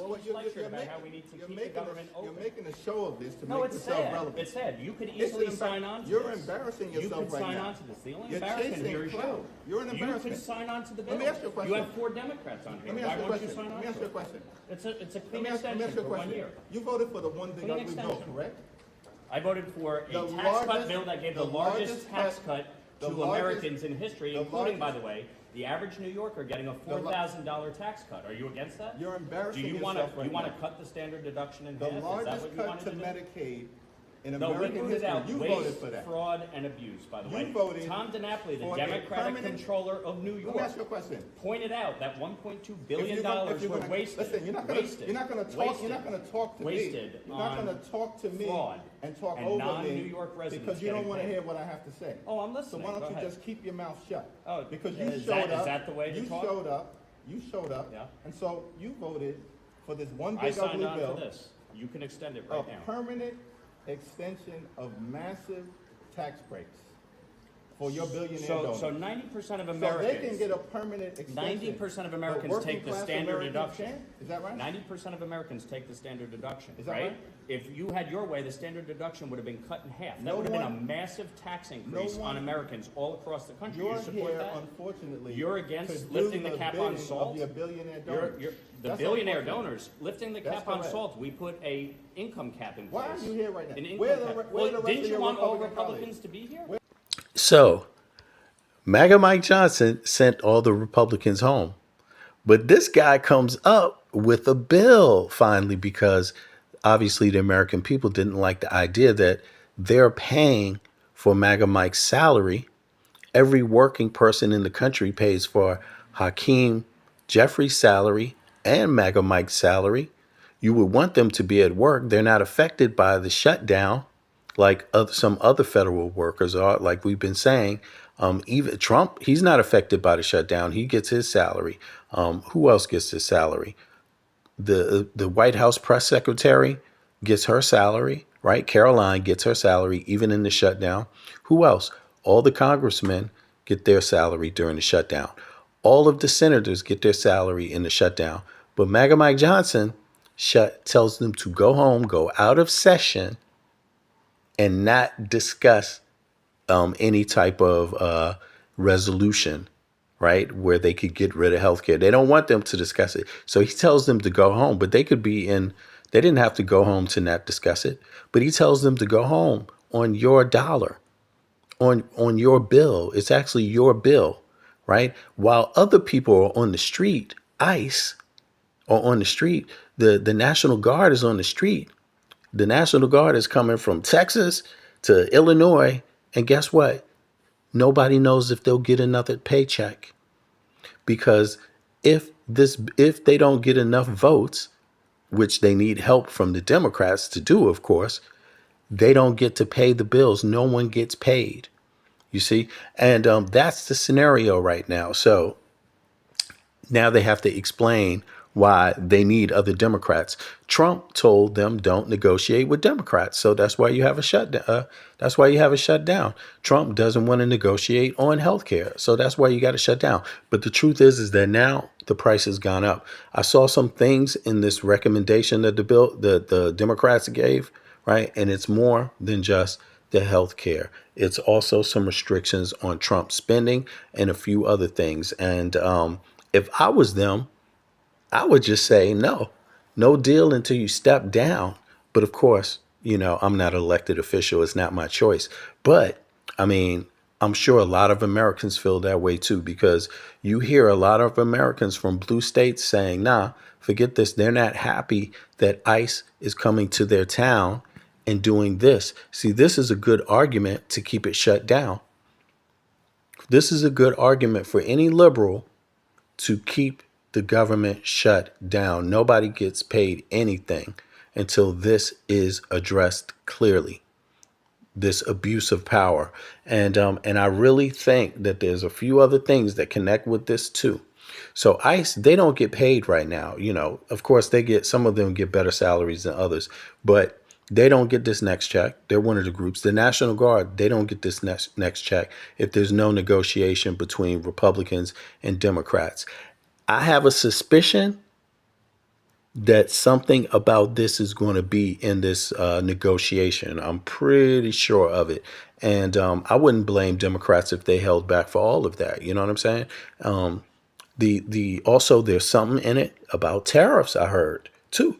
Y'all should check it out. I mean, it's not being played on the news. I was saying this from day one, that they're not going to get paid. Myself, I've been saying it. What's up, Wab Funk? Yeah, I see you. Thanks, bro. I got you, man. I see you, Wab. How you been? Wab is actually in. Where you at? You in New Zealand or where you at, Wab? Wab is in Asia.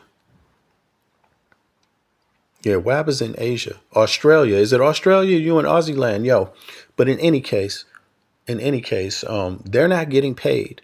And I thought it was funny that the media didn't jump on that. Like CNN, MSNBC, Fox, none of them jumped on that from the beginning. The fact that they're not going to be paid, right? That it's possible that this thing about, but that's kind of, I don't know why the focus went in other areas, but the Democrats knew that the whole time. Essentially, they're good government servants. Essentially, they know the law. So the Democrats knew that they had this ability to not fund the government, right? And Republicans, they're so silly right now. They just went about things in a buck wild manner to where they don't know that the whole carpet could get pulled under their feet right now. So if I was the Dems, I would stay. I would hold out for everything, because once Trump gets any agreement from you, anything else after that, he's going to try to do as much as he can. So this will be your last chance. That's my view. Of course, I'm not an elected official, but that's my view of it. If I was Democrats, I would not stand for this in my country. I wouldn't fund the government with this. I wouldn't do it, and I would hold out. Now, let me ask you this. Do you think that doing these kind of things, riding around, pointing guns at people like this, right? People that don't have weapons, people that aren't threatening you, right? Taking a picture, that's what that is. Do you think that helps? That's a reason for the Democrats to open up the government, to pay the government? Do you think that's a good reason do you think this helps the negotiations for Republicans? If you think this helps the Republicans' negotiations to open up the government without for the Democrats, put a 1 in the chat if you think this helps negotiations. If you think it hurts negotiations, if you think it's going to hurt the outcome, put a 2 in the chat. I think it's going to hurt the outcome. I think it's going to hurt the outcome. I don't think you could ride around being as aggressive as ICE can be and expect the Democrats to not be talking about this behind the doors right now before they open up the government again, before they pay any bills. I'm pretty sure, even if you don't hear the Democrats saying they're talking about it, because they more clever than Trump. I'm pretty sure, even though you don't hear the media talking about it, I'm pretty sure this is one of the things, the big things. And I think the Republicans right now, they feel so stupid because the Democrats had this power to do this the entire time. They must have just fucking forgot.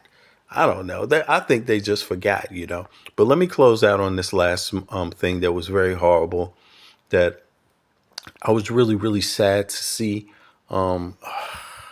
It was that one of these ICE people shot a priest in the head with a can, and with a can of tear gas.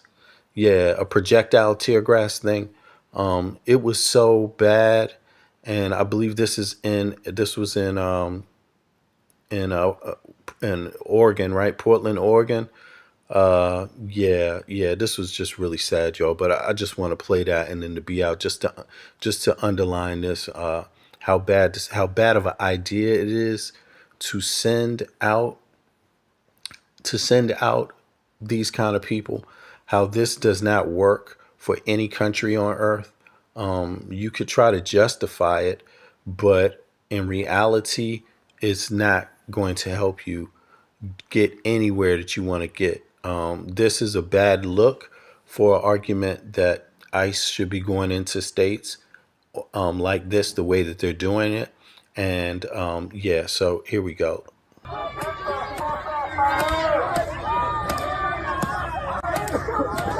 Now, here's how. You saw that, right?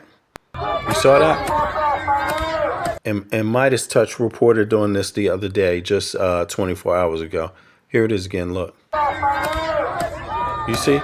They just shot him from the roof right up here.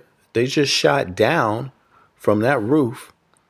Let me turn the volume down on this. Let me mute it. They just shot, you see that? They just shot it down on the roof. You see that? You see that? You see that? They just shot him with this thing.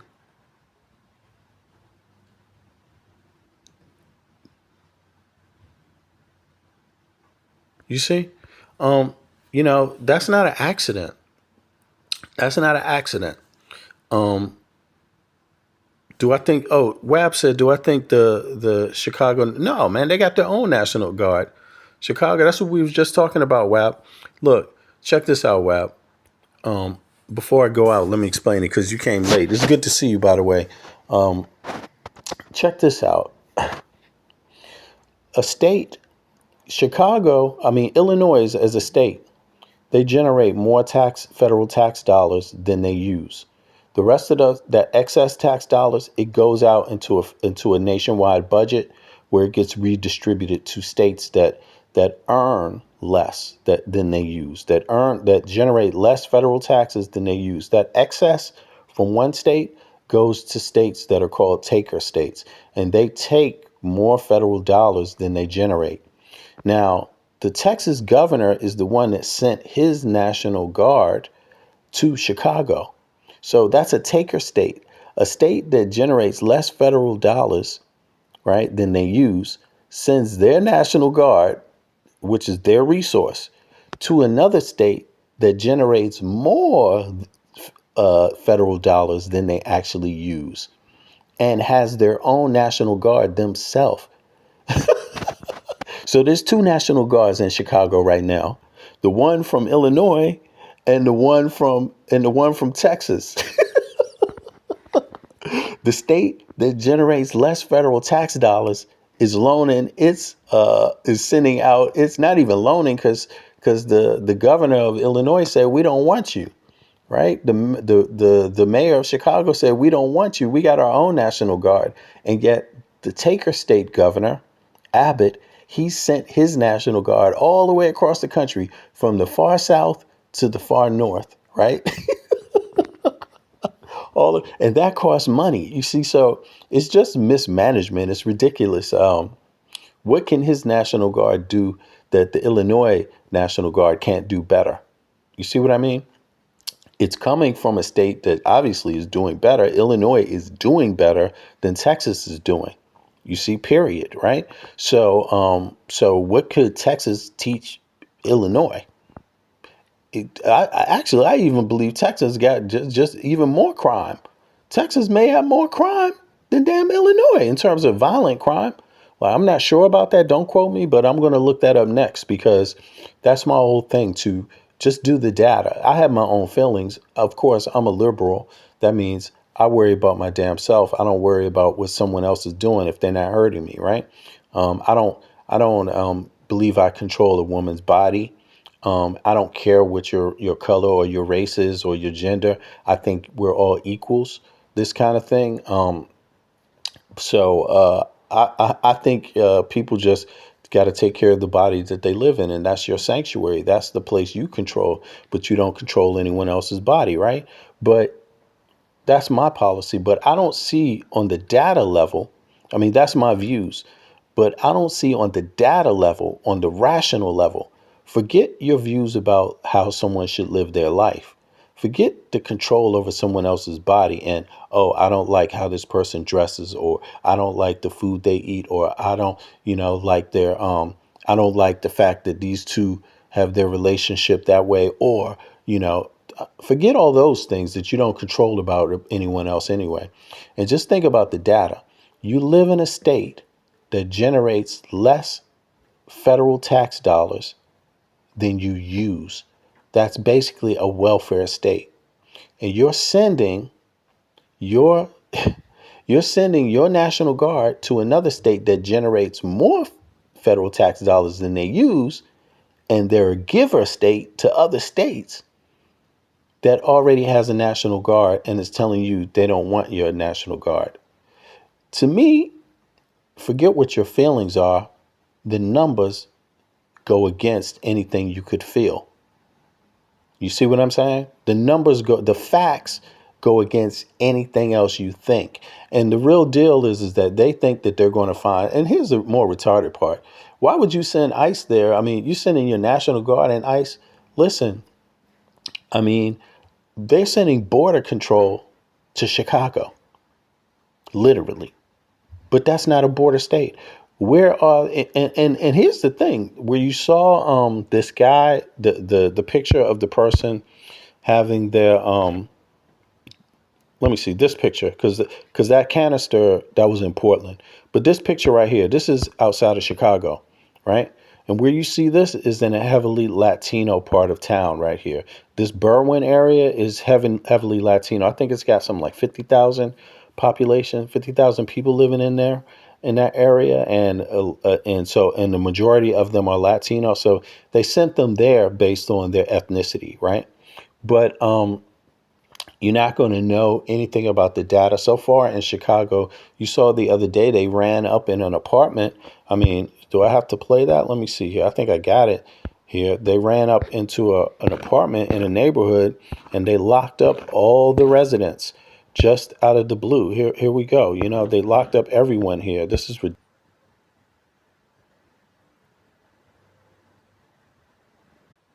And Democratic strategist. All right, I'm back in, y'all. Here, Wab. This is the situation. They ran into an apartment building with maybe, I don't know, hundreds of residents, basically, and they locked everyone up and took everybody. No, they split people up into two racial groups, blacks and Hispanics, right? And then they locked everybody up and released them later. And I'm gonna let this play a little bit so Wab can get some background on this. MSNBC political analyst Basil Smichael's here. Just tell us what you understand to have happened here in Chicago at this building, and if you have any information about how the kids are doing who were, according look, Kevin Gunnison said this makes no sense. This is like saying, there could be somebody chopping down trees in the forest, but if you ain't there to see it, you don't believe it's happening. But people chop down trees every day. I mean, this is ridiculous. Come on. In a day and age with all of the cell phones, why are there no videos? Who told you there's no videos? Who told you that? That's an assumption. Just because you haven't seen them doesn't mean they don't exist, man. What kind of logic is that? You're going to get yourself killed with that logic. You're going to do something very dangerous with that type of simpleton logic. Like, seriously. Zip tied, met with some indifference from at least one federal agent. Yes, I don't have any information about how the kids are doing. What I can tell you, Nicole, is that what we saw was a full-fledged military operation conducted on the south side of Chicago against an apartment building, in which the building was literally invaded. People's doors were broken down. There has never been a warrant produced for any of this activity. People were dragged out in the middle of the night, as you indicated, zip-tied, put into rental vans and driven off, only to be released later. There's no evidence that anybody here was in any way, shape, or form dangerous, nor that anybody here posed any risk to public safety in Chicago or elsewhere. But you'll notice, as you've indicated, that there were lots of cameras around, that ICE was there ready to take video and to make this a social media spectacular. Let me actually read. Well, one thing I could tell you is that if ICE had kids zip tied, they wouldn't show you that film. That's for damn sure. Let me actually read a little bit more of the reporting just to get more facts out for my viewers. The Chicago Sun-Times also reports this, quote, Roderick Johnson, 67 years. Wab, there's a crime problem in the United States of America. I think that's the misnomer there. Wab said, excuse my ignorance. Now, that's a good question, though. Excuse my ignorance, but is there not a crime problem in Chicago? Well, Wab, there's a crime problem in the United States of America, and the data tells you where the crime is. But the thing about this is that these National Guard aren't being sent to the places with the most crime. Just like, for example, they're actually being sent with the places that actually do a better job at stopping crime, But all of the United States of America has a crime problem. The president is a 34 convicted felon. It may not be violent crime, but it's, ripping off. You still go to jail for that shit, for taxes, for tax fraud and all that kind of stuff. You spend a lot of time in jail. It depends on how much money you took, but it's still a crime, right? Stealing, taking a lot of stuff, is a crime. But here's the thing: Chicago, it doesn't have the worst crime, and Trump himself has said he's only targeting blue states. That's what he wants. He's not going for crime. He's kind of mixing it up when he needs an excuse to send the National Guard. He starts talking about crime, right? But in the beginning, when he's talking about ICE, sending ICE to ICE goes around from state to state on their own. They're essentially going after what they say sanctuary places where they think Hispanics live. That's basically what it is. Wow. Black people, Black Americans, that meaning people that are Black that live in the United States of America, no matter where you're from. 85% of that population are, I believe, that's African Americans, man. And that group can trace its roots back to the Civil War, right, in the country. So when you're looking at a Black person, there's not a huge, the data doesn't suggest that you're likely to come across an illegal immigrant. But when they look at Hispanics, they're saying that just looking at Hispanics, you're going to be able to deduct that there's enough illegal immigrants there to run these kind of exercises and these kind of programs. But in reality, they don't even really produce the data. They don't really produce the data on this. So you don't know how many people they're actually arresting, how many people are being deported, right? And then here's the other thing. They're arresting American citizens, right, under the guise that they're looking for illegal immigrants. And because of how ICE, because they didn't really do any they're not following the law. They're not following the Fourth Amendment, right? Which is you need to have a reason. The judges have already ruled that you can't just look at somebody by race, but then the Supreme Court overruled it. So now they're going around, they're just looking at race, bro. So they're pretending that, look at Jeffrey Epstein, for an example. What do you think most of Jeffrey Epstein's victims look like? How many of them do you think were in the country improperly? They were sex trafficked. So, but how many of the other people that look like that do you think, are prostitutes, for example? That's crime. Do you really think they're all registered? Do you think the Russian mob or sex traffickers register human beings in the United States of America? What do you think those people look like? And so that's the real issue. Like, there's a more comprehensive way to deal with immigration. And the Republican Party, Trump is the very president that told Republicans in the Congress and in the Senate, to not support the bipartisan bill for comprehensive immigration reform, where they actually go in, instead of harassing people on the street, just saying, hey, there's some Hispanics in that town. Let's go over there and grab some Hispanics, illegal immigrants. Instead of going about it that way, racializing it, really look at the data and figure out, other ways that you can deal with immigration. For example, identification is a way, making sure that the type of identification you produce across the state and on the federal level, that helps, right? That's a way to do it. If you want to get federal tax dollars to go to different states so they can actually do their IDing, step up their IDing process where they're sharing part of the cost. So the states, it's not all on the states, or the individuals don't all bear the burden, things like this, right? You can do that. I mean, it's plenty of ways to deal with immigration.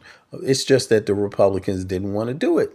They didn't want to do it that way. What they wanted to do was racialize immigration. So they're doing it the way that they want to do it. And they're violating American citizens' rights while doing it. I mean, they're just doing a bad job at immigration, bro. That's all it is. It's not that they not ripping some people apart. They're having some successes in terms of ripping people's families apart, but being able to prove on a data level, like this is how many immigrants we've had deported and things like that.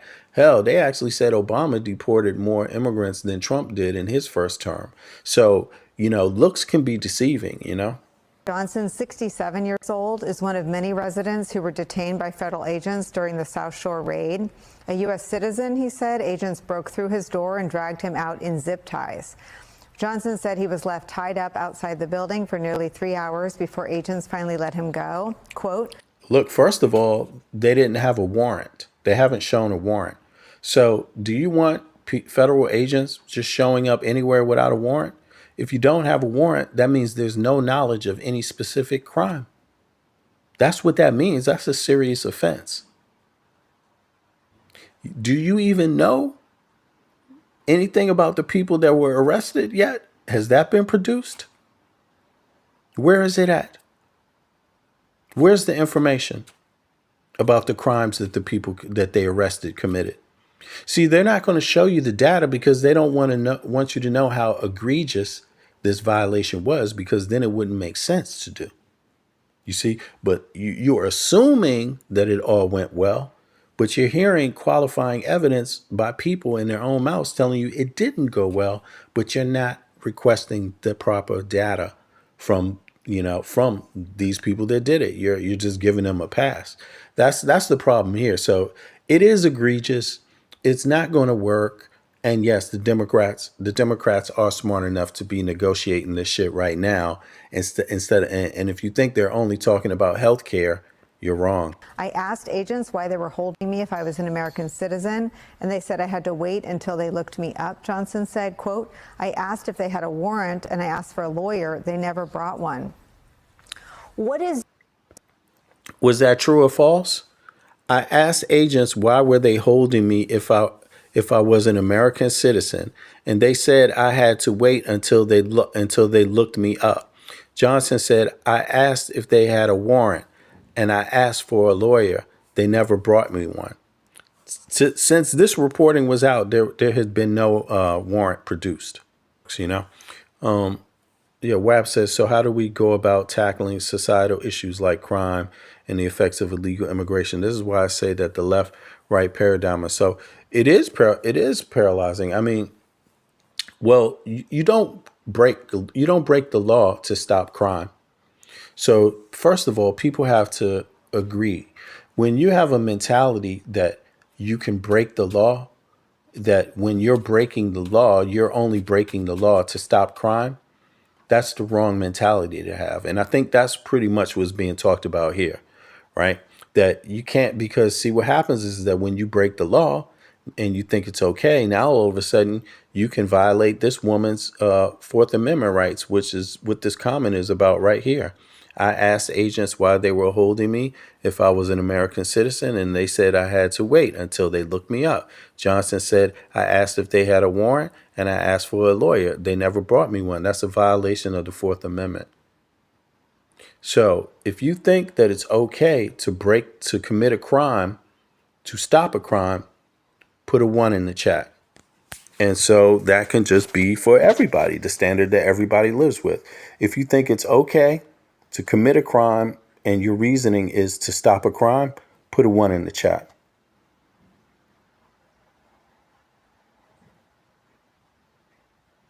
I mean, because I think what happens is that everybody has that excuse. You just won't like who uses it depending on what ethnicity they are. See, I think that's what that is. And I think that's the problem, you know. It's all about who's doing the stopping. Like if I committed a crime against you, Wab, and then said, oh, I was only doing it because I thought he had a gun. You see, that happens every day. That turns out bad every day the wrong way. You see what I mean? This is the excuse that's always being given, especially against black and brown people. That's very dangerous to have that mentality. And that ultimately becomes systemic racism, my brother. So just to keep that in mind, you know. But let me let this play a little bit into the end and we get out of here. What is your understanding of the legal framework upon which the raid took place? Thus far, we've been given no evidence, and there's been no evidence presented to the public in any way about a legal framework for this particular raid. Yeah, so there was no, they didn't do Thus it. far, we've been given no evidence, and there's been no evidence presented to the public in any way about a legal framework for this particular raid, for bringing in this kind of force. Again, helicopters and drones and armed agents knocking down people's doors without any evidence that there was a warrant or that anybody was sought that would have caused them to, again, take everyone in the building away as it was. But I have to add, Nicole, that one of the things is that this particular event is just part of an escalation of. You know, I think, Wab, what this is like the tendency, what's going on here is that if you put, for example, like look at what happened in DC. DC is already a city with more police before Trump sent the National Guard there. It's already a city with more police than any other city per square foot, any other place on earth per square foot. DC has more police per person and per square foot than any other place. You see what I'm saying? And so the idea that if you send police to any area, the more police you send, no matter how much crime there is, the more crime you're always going to find. That's the reality of it. That's how this works. But you have areas where there's no police at all. And the data shows that you're finding less crime with less police. I think in the end, that's what this is about, Wab. And I think that's why profiling doesn't work. You see, there have to be other ways that people isolate crime. Like, I'll give you an example. Where is all the drug addiction in the country? Click the like button for y'all. Don't forget, some of y'all, if y'all haven't clicked it. You know, the drug addiction. Why is it that people across the Midwest, are really feeling the opioid epidemic? Why is it plaguing them? There's obviously crime there, right? But that's not where are these people going? You don't see them going to Appalachia, really. No, you don't see them going there. This is not where they're looking for crime. But the population is being decimated by drugs, by the opioid epidemic, right? You don't see them there. In the places that have the most violent crime, gun crime, things like this is not the places they're concerned with. It's just the same thing with the Republican Party. It's nothing to do with helping people. Where the most poverty is, the states with the most poverty, they're not trying to help. The places with all the money, they're trying to attack. The places with all the jobs, they're trying to attack. The place with the least amount of jobs, they're not trying to help. The place with the most food issues, they're not trying to help. That's what's going on here, bro. Like, really, it's just an abuse of power. It's poor management. Again, the place with that earns less federal dollars, that generates less federal dollars than they use, is sending their National Guard to a state that generates more federal dollars than they use and have their own National Guard already. You see, it's just mismanagement. There's nothing else to it, man. And mismanagement is a nice way to say it. The reason why I say mismanagement is because while they claim to be attacking people of color, they're decimating middle and poor white people. They're decimating their communities economically by this approach. You see, so, and this is where you got to think about the money people, and this is where the profiling and the racial shit is really a problem in the United States, because they use racism. The rich people use racism and bigotry to fool the poor white people, the middle class white people, so that they can rob them. Because if they can always point the finger at Hispanics or blacks, right, they get the trust of the middle class white and the poor white people. Why do they need their trust? To rob them. And this population gives them their trust openly. You see, and what do? They get robbed. You see, they just got their health care. Look, you best believe the group of people that's getting robbed the most out of this health care thing is these areas that generate less federal dollars. They're the one that need Medicare more. It's always been that way in the U.S., man. It's not that other groups of people aren't generating dollars. No, then that's really part of the problem too. Is the idea like these immigrants that they're looking after, when you call them illegal, these aren't really people involved in crime. These people are involved in work crimes. I'm going to work. I got permission. The past president said I could work here. I'm able to go clean a toilet. I'm able to work on a farm. I'm able to do some small little odd job that nobody else wants to do for the same amount of money. I can work for someone else who wants to have their own business. That's fine. As long as they give me a simple job, I'm okay with that. I'll do the job they don't want to do. And then Trump is going after those people. So he's hurting the economy. Same thing he did with the farmers. You know, same thing he did with the farms. He hurt the farmers by going after these people. What do you think these people were doing on the farm? Committing a crime? What kind of crime were they committing? Now you're going to pay more for your food, for your fresh vegetables. That's the outcome of it. Your GDP shrinks. I mean, this is just all mindlessness at the end of the day. It's nothing. There's no excuse about the behavior, but stupidity, wealthy people understanding how uneducated people think and taking full advantage of them. That's what's going on here. The more educated you are, the more pushback you have against Trump. That's what's going on here. The more ignorant you are, the more you support people like Trump and gutting healthcare when it's really your federal dollars. You see what I'm saying? You actually go to work every day and your money comes out of your pocket for the federal budget and for the congressional member's salary, the senator's salary, Trump's salary. You know, shit needs to be managed better. But on that note, that's my thought, WAP. That's how I feel about it. But it's good to see you back, bro. It's good to see you back. And I appreciate everybody for coming out. But I'm going to cut it short now. Actually, it's been 2 hours. I got to go. But I didn't intend on being this long. But I am happy to come because there's always a nice conversation going on and some perspective and some data for people to review. Now, the trolls, I try not to cut the trolls out or block the trolls because they help the algorithm. Believe it or not, even though, you know, they say some loony things and gaslight and all of this stuff, you know, I let it be because I know it helps other people that see the video, you know. So everybody's not in the chat. It's probably like a couple hundred people in the chat at best. Well, there'll be, at the end of this, is probably like between 15 and 20,000 people that hear the video, you know. So on that note, I'm out. I appreciate everybody. Y'all be good.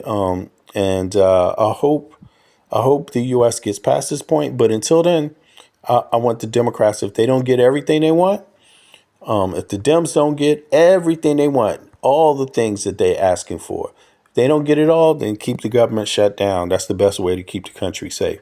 That's my view about it. Yeah, because Trump is going to shut down everything anyway on his own terms. So you may as well shut it down until you get what you want. All right, y'all. Peace out. I hope everybody has a good day. Bless. One.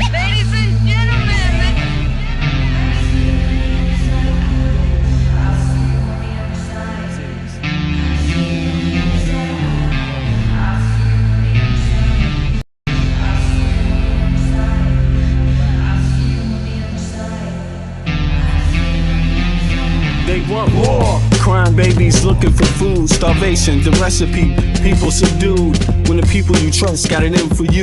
Deceit is the word of the day in every clue. Don't let it go, it's from the days of old. Time is up, but some still do not know. Can I make up my mind? Is it worth the dime? Do I have to take a minute just to make it mine? Life's never fair, but don't listen to the TV. Go out and take a listen to the streets with the people in the slums and the homeless bums with degrees and degrees sitting under a tree. It's not easy in the world for the poor man, the one that brought you to reality.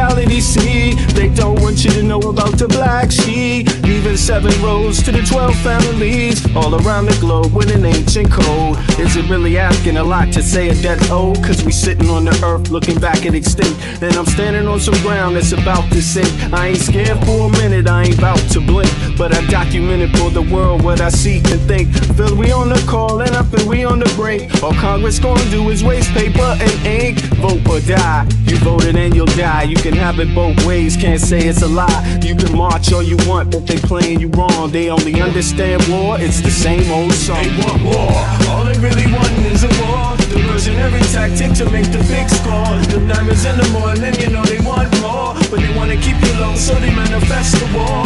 War, all they really want is a war. Diversionary tactic to make the big score. The diamonds in the morning, you know they want more, but they wanna keep you low, so they manifest the war. Like a lotus coming out of the mud with colors, I create envy in those with power but jealous. I unify the poor with my song, the hell with the others. Descended the way they treat indigenous brothers.